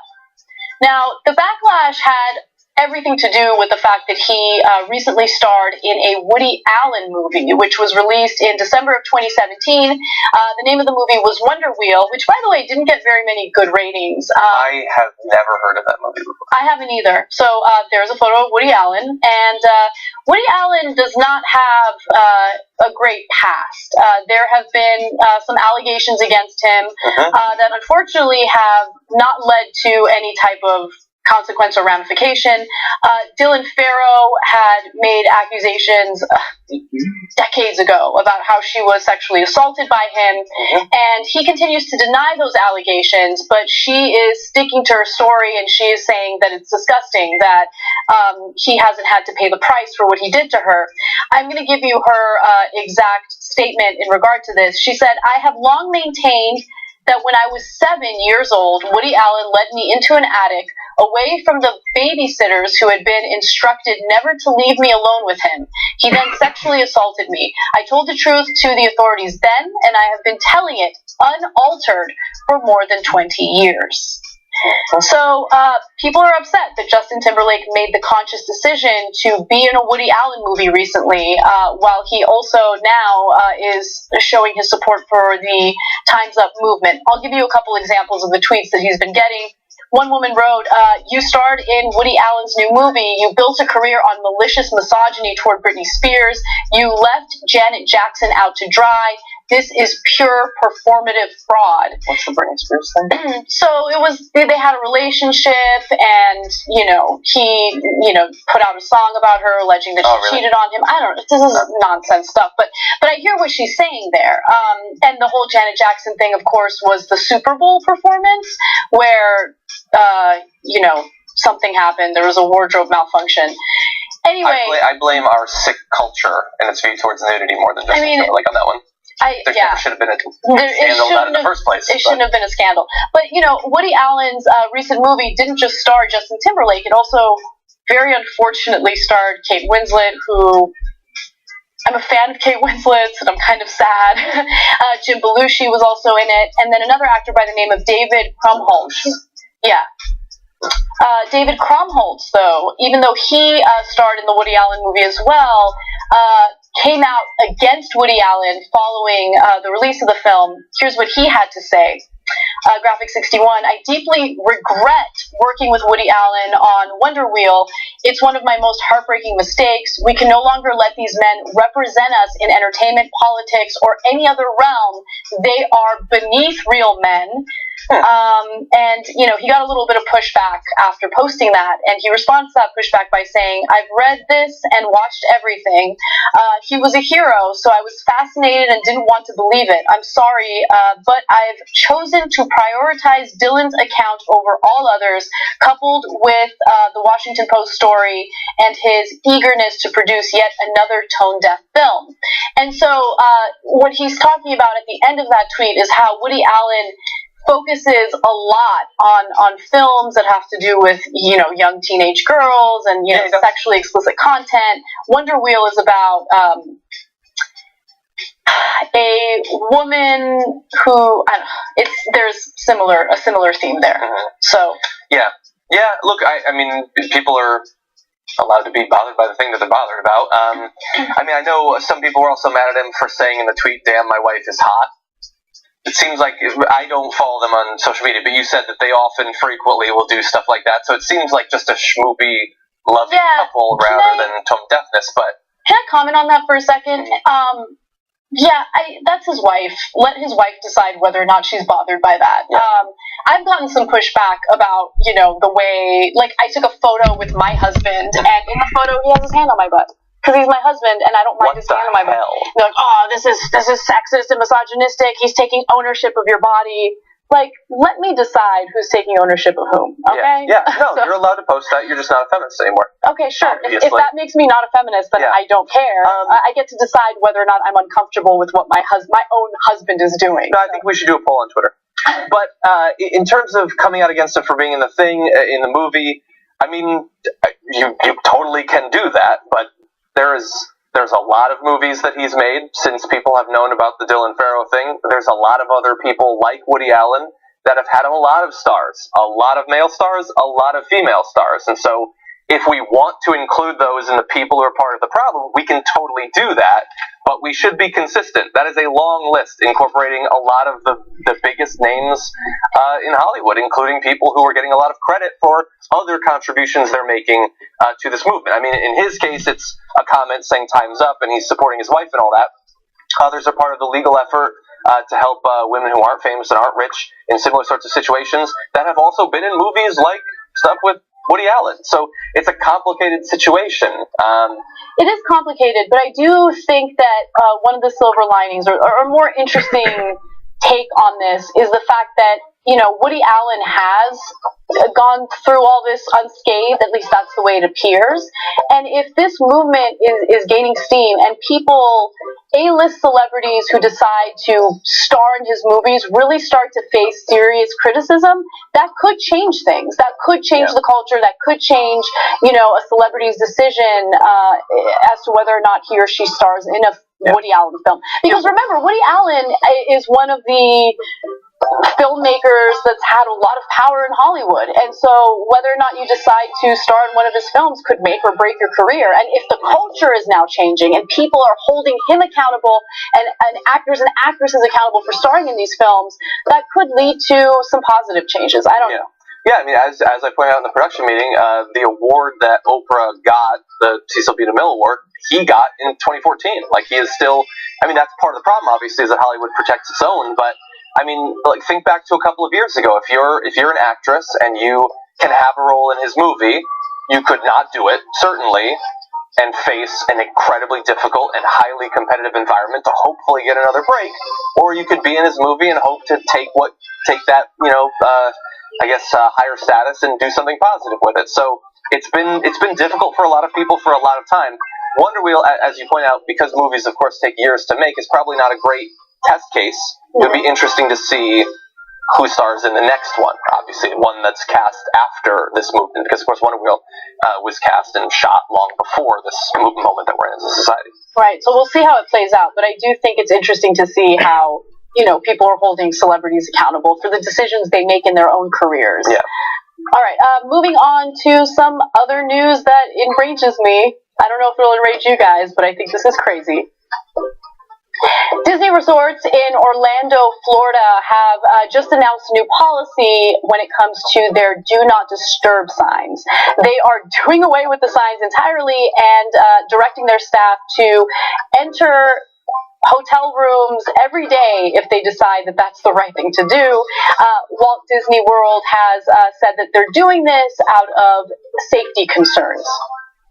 I'm wondering if it has something to do with the mass shooting that took place in Las Vegas in 2017. And, instead of maybe changing some policies that have to do with gun laws, all of us have to suffer by giving up more of our privacy, which is awesome. Well, to be fair, Disney can't control the gun laws. No, I know. But we go through TSA, have people grope us and, do whatever the hell they want with us. We have to take our shoes off because one jackass decided to try to to, set off a bomb in his shoe. Long time ago. So, our privacy and our freedom and our liberty and all that stuff, it keeps getting violated left and right, and we sit back and we take it, whereas, the heart of the real problem never gets solved, and that's the thing that drives me crazy. Bump stocks are still legal. Bump stocks are still legal, okay?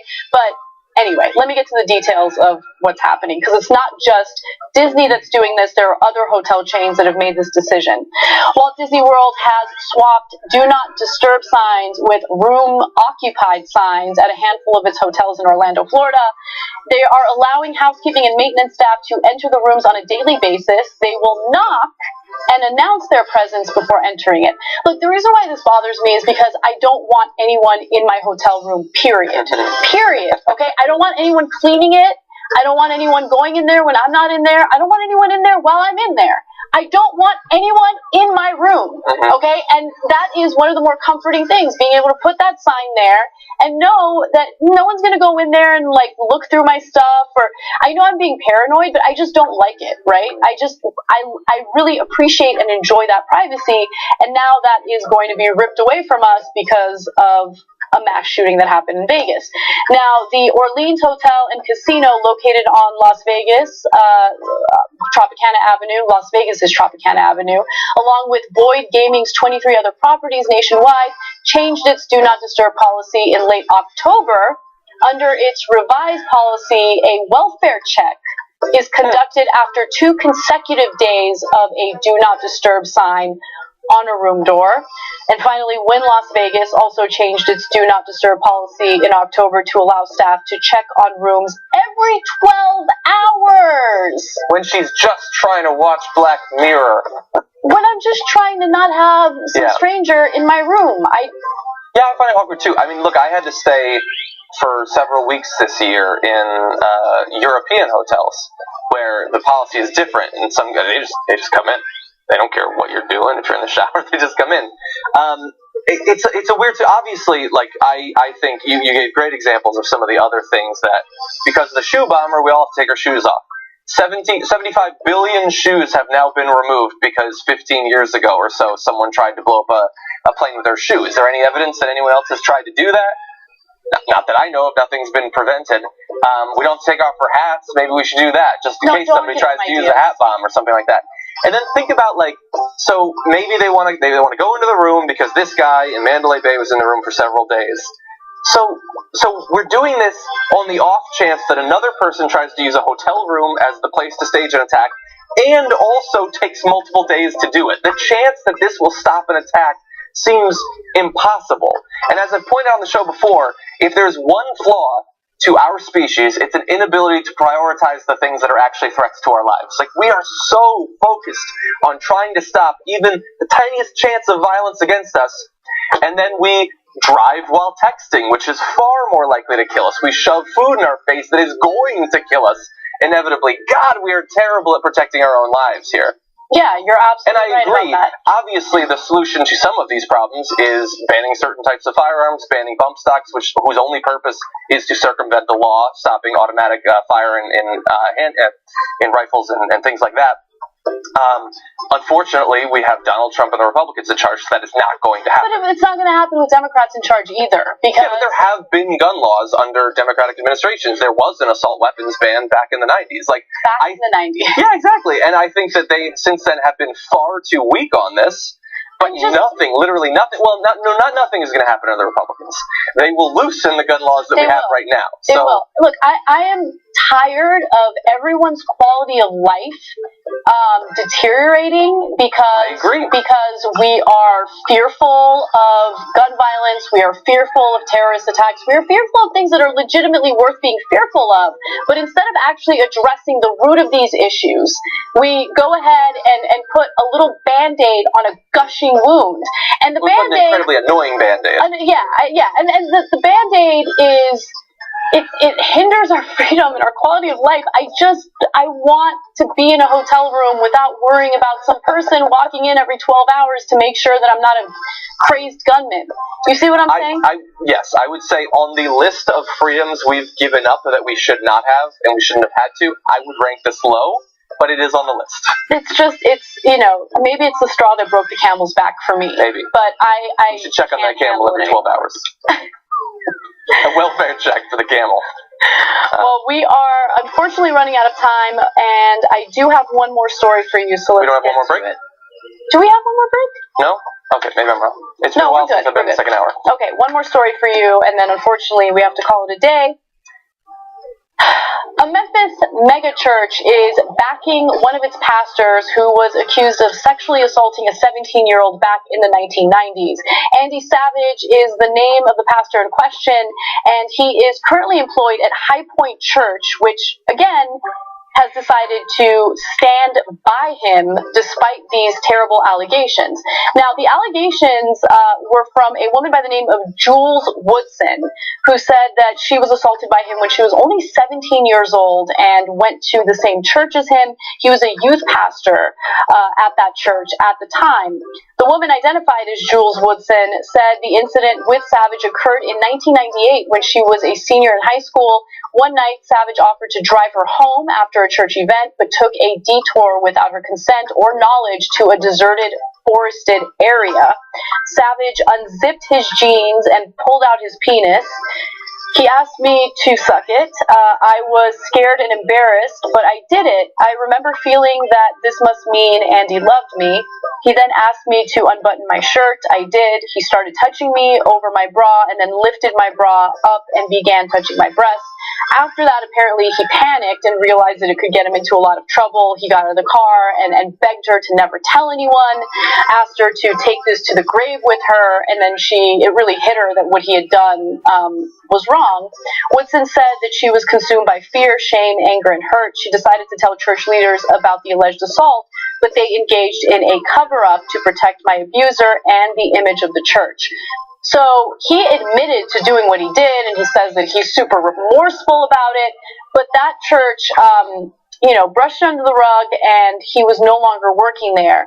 Later, he gets hired by High Point Church, and apparently that church is not worried about these allegations at all.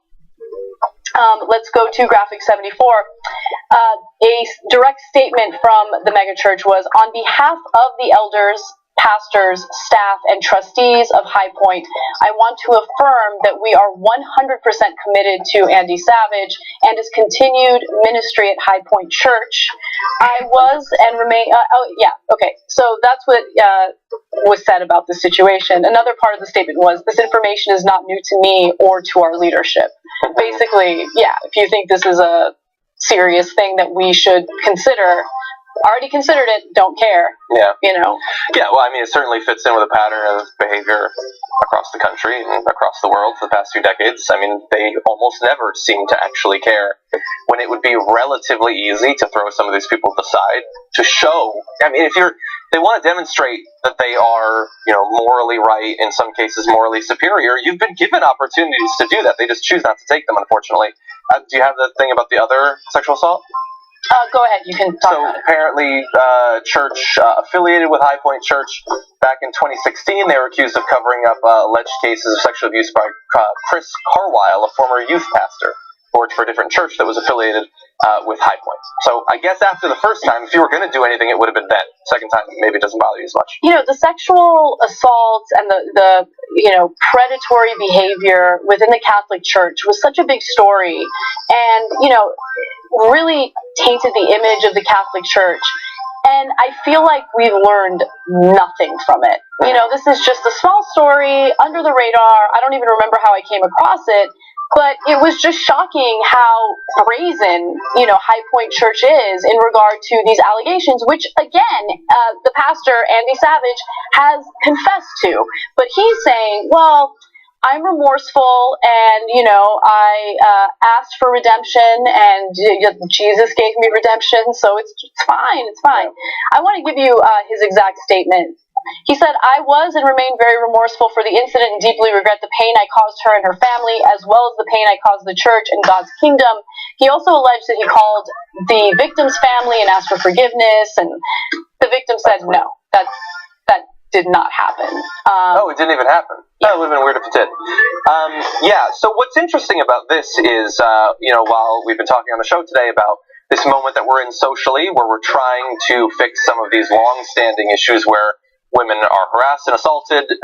People don't listen, don't find out about it. When they do, they don't do anything about it. I mean, there have been in Hollywood, obviously, stories going back decades, but I would say that inside of churches, that has really been the most egregious one. And you had these huge investigations, obviously. Spotlight is a great example of a movie going into some of that, and a lack of consequences. But even now that the rest of society is starting to catch up, the church, which has been dealing with this for far longer, still doesn't really care.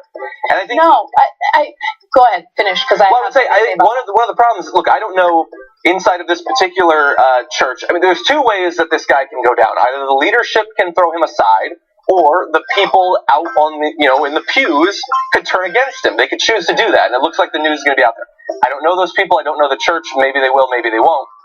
But I suspect that they won't because, again, like I pointed out before, we're terrible at, identifying the greatest threats to us. We're also, unfortunately, regardless of everything else about humanity, we're largely tribal people who believe that our group, however we define it, is right and moral. Our leaders are there for a reason. And we all too often don't question. They're 100% behind him. You should never be 100% behind anybody in the world. You're not 100% behind me? No, I'm like 97% behind you. Yeah. But you're also a human, and I am exercising human judgment and assuming that I don't know everything about you. You know a lot, but I know a lot. Yes. Let me agree with half of what you said. You are right. There is some portion of the population that is tribal in their thinking, and they will protect their own at any and all costs. And I think that is incredibly evident with right-wingers, okay? So hear me out on this. I'm not trying to make I don't think just the right wing, by the way, but I think so. And the reason why I say it crosses over into look at people's obsession about sport, like sports teams and stuff like that. It doesn't have to be a political identity that we're tribal in regard to. It can also often be religious. It can be all sorts of stuff. Okay, so that's fair. But going back to the political aspect of it, because I think it is important. I mean, look at how the right wing protect their own. It happened with Roy Moore. It happened with the Catholic Church. It certainly happens with churches today, which is evident from the story that I just presented you guys. But you don't see the same thing on the left when it comes to these issues, okay? With the left, if someone wrote a blog decades ago that might seem misogynistic, people on the left are like, oh, no, we reject you, bye, we don't like you anymore, you're done, In the case of someone like Woody Allen, he was protected. Now, all the people protecting him weren't necessarily liberals or anything like that, but a lot of them probably were. Woody Allen is in a significant position of power. I know, that's true. Well, but I would argue that this megachurch pastor is probably pretty powerful inside of his community, too. I think that I just think there's a difference. I think that I'm not saying there's not a difference, but I'm saying that it's not a 100% difference either. I think that there's been, Fox was sort of forced to get rid of some of their hosts. Liberals have been much more willing, I think, to come to grips with. Oh, they fold immediately. Totally, yes. And should in most of those cases, I agree. But I think that we don't all suffer from this to the same degree, but I do think that it's a flaw of our species. That we assume that if we're a part of a group, we're a part of that group because it's the right thing to be and the right thing to do. I see it all around me. I don't know. It's interesting. I don't know. I guess I have a very different perspective. I think that, there are some people with a certain ideology that are willing to reject their own immediately as soon as there's a little bit of controversy or, a little bit of backlash. And that's concerning because while I agree that the majority of people who have been accused of sexual assault and rape, and it's been proven, should be rejected and should face the consequences. I feel like there have been a number of cases where someone, made a joke or wrote something that was, maybe ill-advised at the time, and they immediately get rejected by people that they shouldn't be rejected by. But nonetheless, that's just my take on it. I would argue that while I think there's a lot of different forms of this, I think that inside of the church, I think one of the reasons you've seen it so much is that there's various forms of power, but for some reason religious leaders, and not just inside of Christianity, but in a lot of different groups, are given a sort of power that seems not commonly necessarily, but more commonly to lead to these sorts of abuses where it enters into relationships and sexuality and stuff like that. I don't know exactly why that is, but we've been seeing this since before we were born. These are the sorts of stories coming up. Yeah. Well, I hope that the people who go to High Point Church are aware of what's going on, and that no one leaves their daughters alone with Pastor Andy Savage, because I certainly would not. Unfortunately, if history is any indication, the person that's likely to be hurt as a result of this is the woman who told the story. Yeah. I mean, how many people have been ostracized from their community, especially religious communities, because they brought allegations against popular leaders? I know, and hopefully the victim here isn't facing any backlash at all. But you're right; that is usually the way things play out. So, anyway, my heart goes out to her. She is incredibly strong and brave to come forward. The first time that she did, and then now, decades later. I think it takes a lot of courage to do that. All right, guys, we are out of time, unfortunately, but luckily, John is going to have a great segment for you, a Rebel Headquarters segment. Mm-hmm. So, little tease. Sure. We've got a pair of candidates that we're going to be doing some interviews with. We've got a woman running in the Democratic primary for the Iowa's governor race, and we also have a gentleman who's going up against some not just powerful and entrenched Democratic establishment forces inside Southeast Texas, mm-hmm. but particularly corrupt forces. All right. And so he's going to describe that situation. All right. Check that out at tytnetwork.com/live. Love you guys. We will see you soon.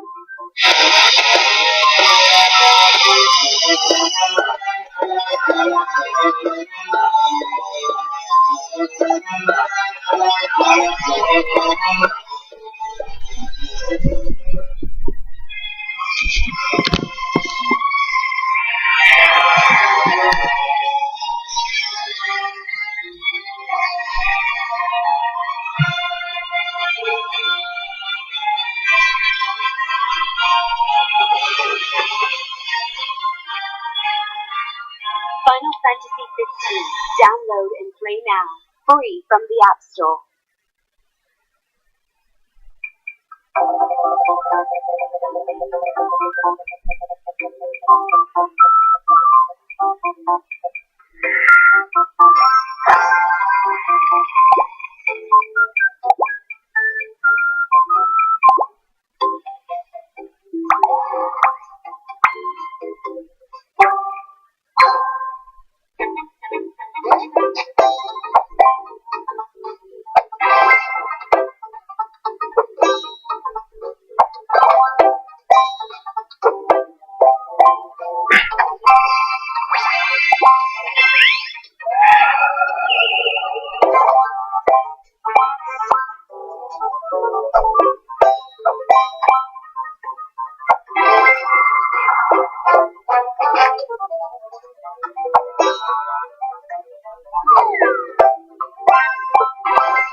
some dramatic music. I am John Arola. Welcome to another episode of Rebel Headquarters. Actually, the first that I have hosted. I'm excited to do so because we've got a couple of interviews coming up for you over the course of the next half hour that are very interesting, delving into they're great examples of how state level and even intrastate elections so different than national level politics. The particular problems facing Iowa in this case, in South Texas, and so those are both going to be extremely interesting.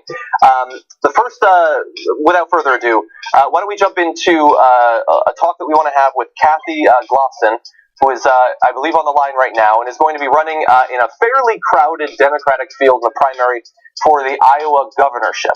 And so we're excited to have her join us on Rebel Headquarters now. Hi, John. Thank you for having me. Hi there. Thanks. How's it going? You never know with this technology, but we're glad to have you on the show. Great. I'm happy to be here. So before we jump into the issues particular to this race, as I alluded to in the introduction, this, like many fields in Democratic primaries in, I would assume, the next few years, is a pretty packed one. It's 7 different candidates, I believe? Yes, that's right. So what are we looking at? I mean, I know that you're a particularly progressive candidate. That's one of the reasons you're on the show. What are some of the other candidates like? What sort of factions of the party do they represent?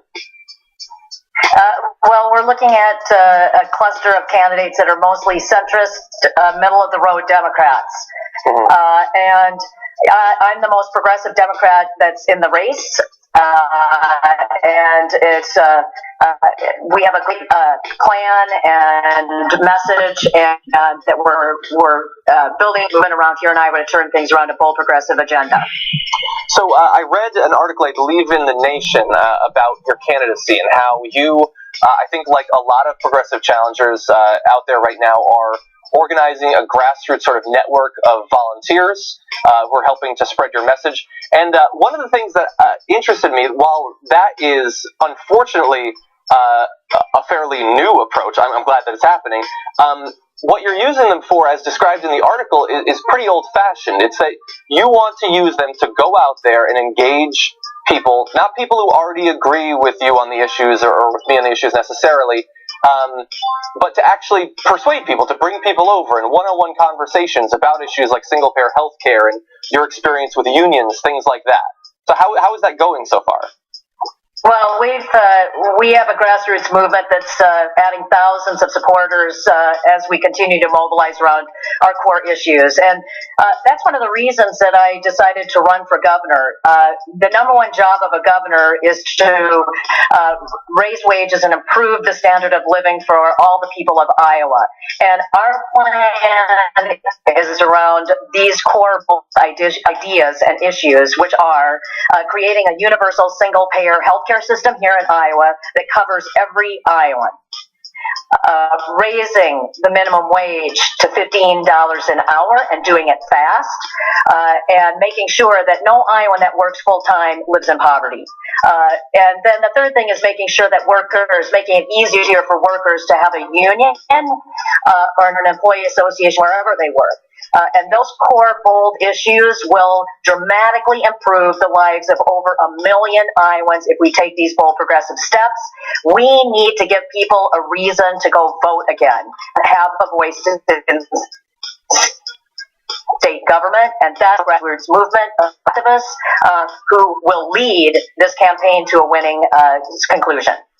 So one of the reasons I like doing interviews like this is it gave me a reason to go and do some more research about Iowa in particular, sort of the political and economic situation there. And some of the things that stood out, tuition has gone up 40% in the past 5 years. I know tuition is going up nationwide, but that is particularly bad at the state level. Also, that Iowa has the lowest paid nurses. Now, I know that is your background, over 20 years as a nurse, and so you brought up possibly doing single-payer health care, not just pushing for it nationally, but if necessary, doing it at the state level. As you go out there and as you talk to Iowans, how receptive are they to those sorts of ideas? Amazingly enough, as an intensive care unit nurse, I have seen firsthand the devastating impact that a private healthcare industry has on providing patient care. So it is resonating. Folks are tired of having high costs of healthcare and not seeing any improvements in their health and being able to afford it. So this is really resonating with Iowa voters, and that's why we're proud to have a bold progressive plan to pass a universal single payer plan here in Iowa to cover everyone. Everyone in, no one left behind. As an ICU nurse, I've seen it firsthand that healthcare is a fundamental human right. It is not a privilege or a luxury, and we need to be bold and not afraid to talk about it that way. I'd like to ask you about another aspect of your background. So you also were a union president, and I've witnessed over the course of my life a pretty concerted, long-standing attempt by particularly the right wing to undermine confidence in unions, to pass legislation to try to damage their ability to organize, to fundraise, and things like that. And I know inside of Iowa, there has been attacks against unions by state Republicans. Again, as you're going out there and you're trying to bring people over, energize, get them excited about your campaign, how are they viewing your past as a union organizer, the possibility of fixing some of the attacks against unions inside of Iowa? Well, the past governor and our current governor gutted union rights and stripped away rights from 184,000 hardworking public employees in the state. It has not resonated with voters to do that. No one voted for this governor or this legislature to strip away union rights, to privatize a Medicaid system that worked, to close mental health clinics, and to shutter Planned Parenthood clinics and defund Planned Parenthood clinics. Being a union organizer and a union president, we need to reverse the damages that they've done to our collective bargaining rights, but that's not enough. We need a governor who's willing to step up and take on corporations and find new ways to let workers join in a union or employee association no matter where they work. And that's what builds power for working people. So I also have to ask you, I know, so you're out there, you're organizing this grassroots effort. I read in one of the profiles of you that you're getting assistance from local DSA chapters and things like that. But in our talks with a lot of particularly progressive challengers inside of these primaries, we know that there's been sometimes just an icy reception from Democratic groups, sometimes outright hostility, attempts to undermine the campaign, attack it, and things like that. What has your experience been with some of the Democratic state machinery inside of Iowa? Well, our campaign is really about being open and welcoming all sorts of activists and folks from the political spectrum, and we continue to do that. We particularly have DSA members that are actively involved in our campaign, and we're very proud of that. We also have the endorsement of National Nurses United, People for Bernie, the Progressive Change Campaign Committee. So we are wide open and welcome folks that want to join our movement for a bold, progressive Iowa. We aren't letting any sort of party division stop us from talking about the issues that Iowans care about, and that's what our campaign continues to do, and we'll build to a grassroots victory in June in the primary. So I'm also curious, we've talked about a couple of particular issues that you're focused on, both ideologically and because of your background. And I generally have a much better feel for this sort of nationally than at the state level, but when you're going around there, what are the issues that actually fire people up, that are getting people excited about not just voting, but perhaps volunteering for your campaign? Well, the core issues that we're seeing on the ground are healthcare. Universal single-payer healthcare resonates with voters. And I think it's not just in Iowa, but nationally. People are fed up with high costs of healthcare and not getting the care they need and deserve. And that includes mental health services and women's reproductive health services. They also believe that unions are important and actually create a fair playing field for workers against corporations. And they truly believe that we actually need to raise the minimum wage to $15 an hour so that families can thrive. No family member, no Iowan that works full-time should live in poverty. And so we need to make sure that in Iowa, we have 2/3 of the jobs in our state pay less than $20 an hour, and we have 381,000 households in this state. That's nearly 1 out of every 3 families struggles to pay their bills each month. That tells me that we have a huge problem in Iowa, and we need to address it by doing these 3 bold progressive changes and policies. I saw somewhat related in some of my notes.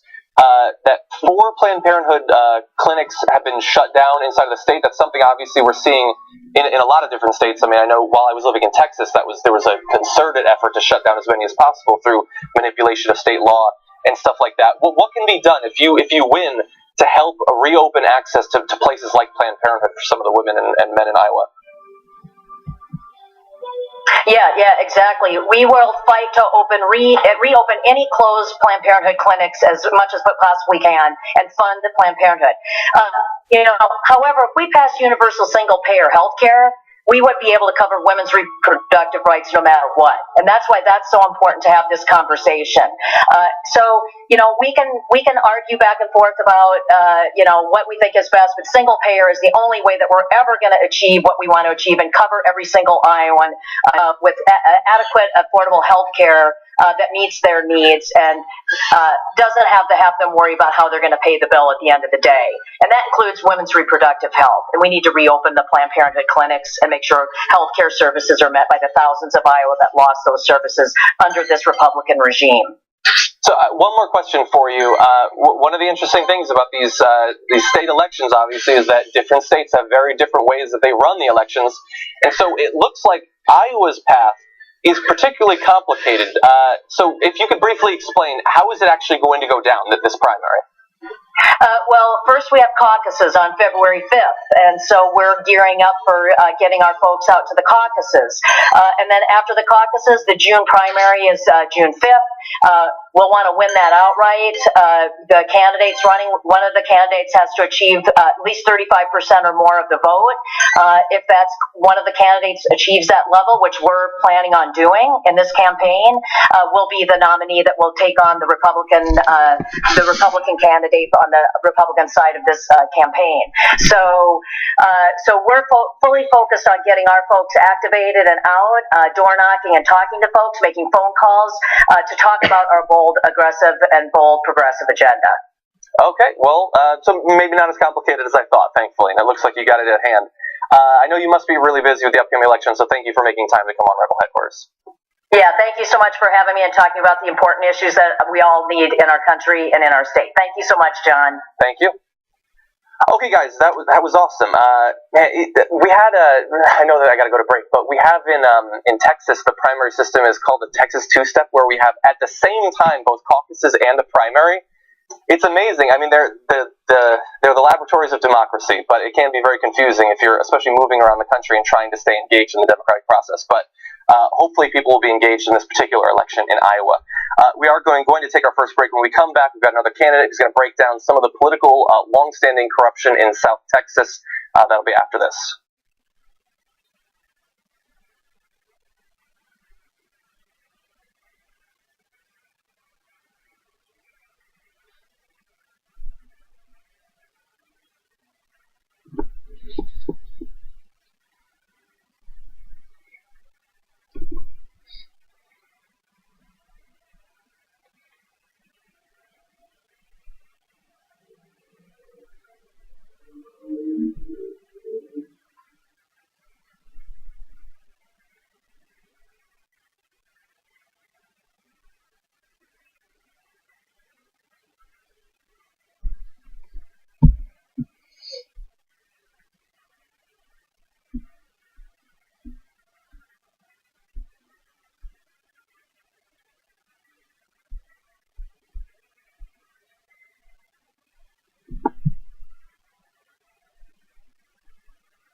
Boy,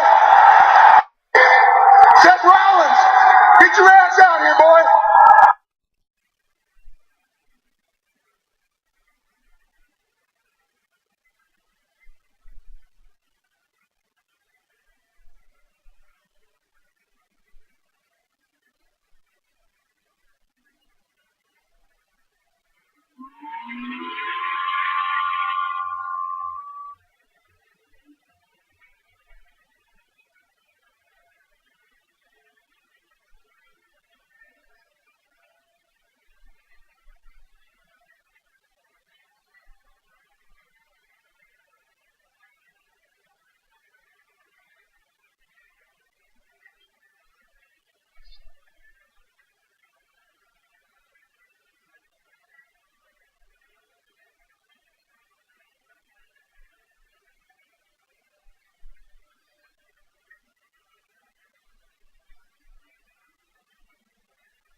Welcome back to Rebel Headquarters, everyone. We've got another interview for you in just a second, but if you didn't see the graphics, just a reminder that if you want to get more information about these candidates, if you want to volunteer or perhaps donate to their campaign, we will have information for you. In Kathy Glasson's case, you can go to kathyglasson.com. There's also a donation link at actblue.com, as there are for many candidates, of course. And if you're interested in volunteering, you can go to kathyglasson.com/volunteer. As a general rule, if there's a candidate somewhere around the country that you would like to see on the program in an interview or just some information about the campaign, you can send us an email at rebelhq@tytnetwork.com, and we will look to do that hopefully soon. There's going to be a lot of competitive races around the country, and we want to keep on top of as many as possible. And now we turn to Texas, which is going to be a hot spot for challenges to both Democrats and Republicans in this upcoming election. We now have Arturo Alonso, who's going to be running in Texas's 37th district against the Democratic incumbent, Rene Oliveira. Arturo is an Iraq War veteran, and I am very excited to find out about this district because the political history in terms of the corruption there is fascinating. So welcome to the program, Arturo. Thank you, John. Appreciate it. So first of all, let's get an idea of this particular district. So this is Texas's 37th. I've seen it described as the poorest district in the country. Correct. It's the poorest district in the country. Let me break down some metrics for you. 643 families, which equals 1.3% of our population, have more cumulative wealth and make more money per year than the bottom 44,699 households, which is the 90.9%. When you have those levels of income inequality, when you have 47% of our people literally are working part-time, they're working less than 36 hours a week. 46% of our district, to be honest, has no health care. 43.1% are single mothers. 92.7% of all males 18 to 35 are literally living with their parents. And 46.3% of our district are living in abject poverty, making less than $13,000 a year. And when you have those things, when you have the political bourgeoisie pitching, right, everybody this theory of economic development, and they go to the outside world, one of the things you need to understand in South Texas is that you don't leave. Like, people here stay here. We're like the Sparta of Texas. And we have the best American values, the worst American values. We have the best Mexican values. We have the worst. We are really interesting people, and I'm from the Valley, and I'm proud being from South Texas. But here's the issue. In this theory of economic development, these individuals literally pitch, hey, come to the Valley, we have cheap labor. And when you do that, you literally are telling my mom, who makes $9.10 an hour, my uncle, who is undocumented and gets paid $50 for 8-10 hours, and that's if he's lucky. And you have a system in which we have made our workers peasants, A. B. I'm a small business owner. I decided to say, hey, you know what, let's do this. And it's hard. I went to Iraq, and I've never been afraid. I started my own small business, and I'm scared. And when I see every small business owner struggling, when I see our workers getting paid $9, $10, 11 hours, when I see my friends having an addiction, and that is a Xanax addiction, my really good friend's brother 2 years ago just passed away, and it hurt. And then 2 months right after, another friend commits suicide. And then I come back and I see this for the first time. I was in the Army for 6 years, started working for the Democratic Party, legalizing weed in California, running the coordinated for Catherine Cortez Matos and Hillary out of the C4 table in Las Vegas, in Nevada. And I did all these things for a lot of people. And then I came back for New Year's, and it was the first time I didn't party. I actually came home. I'm not going to lie. But alcohol brings the best and the worst of us. And sometimes when you are far and you're calling back home, everybody tells you, hey, it's okay. Everything's okay. Everything's okay. Everything's okay. And I came back, and in my friends' garages, there was always a story. And that story always brought tears. We have this natural perception of machismo, and you don't cry in public, right? But once you're driving back home, you're like, shit, it sucks. And it's one story after another, and another, and another. So I first started investing. I invested roughly, I took a $15,000 loan. I spent over $46,000 out of my own pocket, and starting a C4, a progressive PAC for us. And that didn't work out well in the fundraising end. It worked really well in the grassroots. And it was just so much corruption. The guy that I'm running against, to be honest, John, my middle school was named after him. Like, literally, my middle school. I was born in 1990. You guys, back in 1987. And when you have him being in power for 32 years, when you have less than 4.3% of all elected offices are women, when you have the highest level of corruption, like this guy and some others, like pretty much, I'm just going to be straightforward. It was him, it was the chairman, and it was a state senator, and it was a gentleman called Machan. And the FBI came in, and it was $13 million, John, $13 million in bribes. And it just so happens that one left and became the chairman, and the other one took the full bullet. And all this is on record. This is the Brownsville Herald. This is the San Antonio Express. This is not me trumping, right? I believe in hashtag facts are facts. Straight up. Like, I just believe that God and science don't lie, and I think that if you're running for office, the only thing you need to have is integrity and be truthful to the people.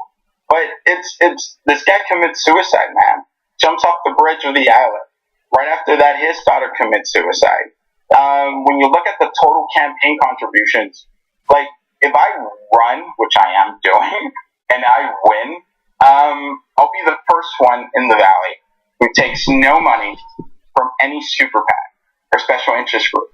The average house race here is going to cost you between $420,000 to $1 million. Wow. And we don't have general elections, John. So, like, let that sink in. Like, these guys are spending $1 million for a house race that pays $7,000 a year. Yeah, makes no sense. And I'm capping myself in only spending $60,000. And the reason that I'm doing that is because we have a progressive flag that needs to be molded. And I honest to God think I used to be really handsome. I had hair. Now I'm bald. I'm pretty fat. And I honest to God think that if you work in politics and you actually work your district and you get things done, you cannot be in an elected office more than 60. That's just my personal opinion. And when you're literally spending over $67 per vote, because we have locally a thing called politiqueros. These are guys that get paid $50 to take our votes. We had one of these guys at the Starbucks because I believe in saving money. I might be slightly Republican in that sense. But we're working at the Starbucks, and this guy just comes and tells our campaign manager, he's like, hey, you guys are going to lose. And he goes, who are you? And it's like, you don't know who I am. I'm Mr. Mata. I'm a ghetto, and if you don't hire us, you're going to lose. I don't know what this veteran thinks. I don't know who this veteran thinks he is. Trying to come here and say he's just going to run all grassroots. Yeah. So I am going against the establishment. I told my mom I'm not married. Hard. It's hard. But I told her and I told my friends, like, if I lose, I'm becoming a priest because I can't literally stay here because it hurts. It hurts to see your family every day struggling. It hurts to see your best friend's mom literally lose her job at 60 years old, brother. Like 67. She loses her job at Ampos, which was a naval shipwreck. She puts her kids into college. And now she got fired with no pay, just you're done.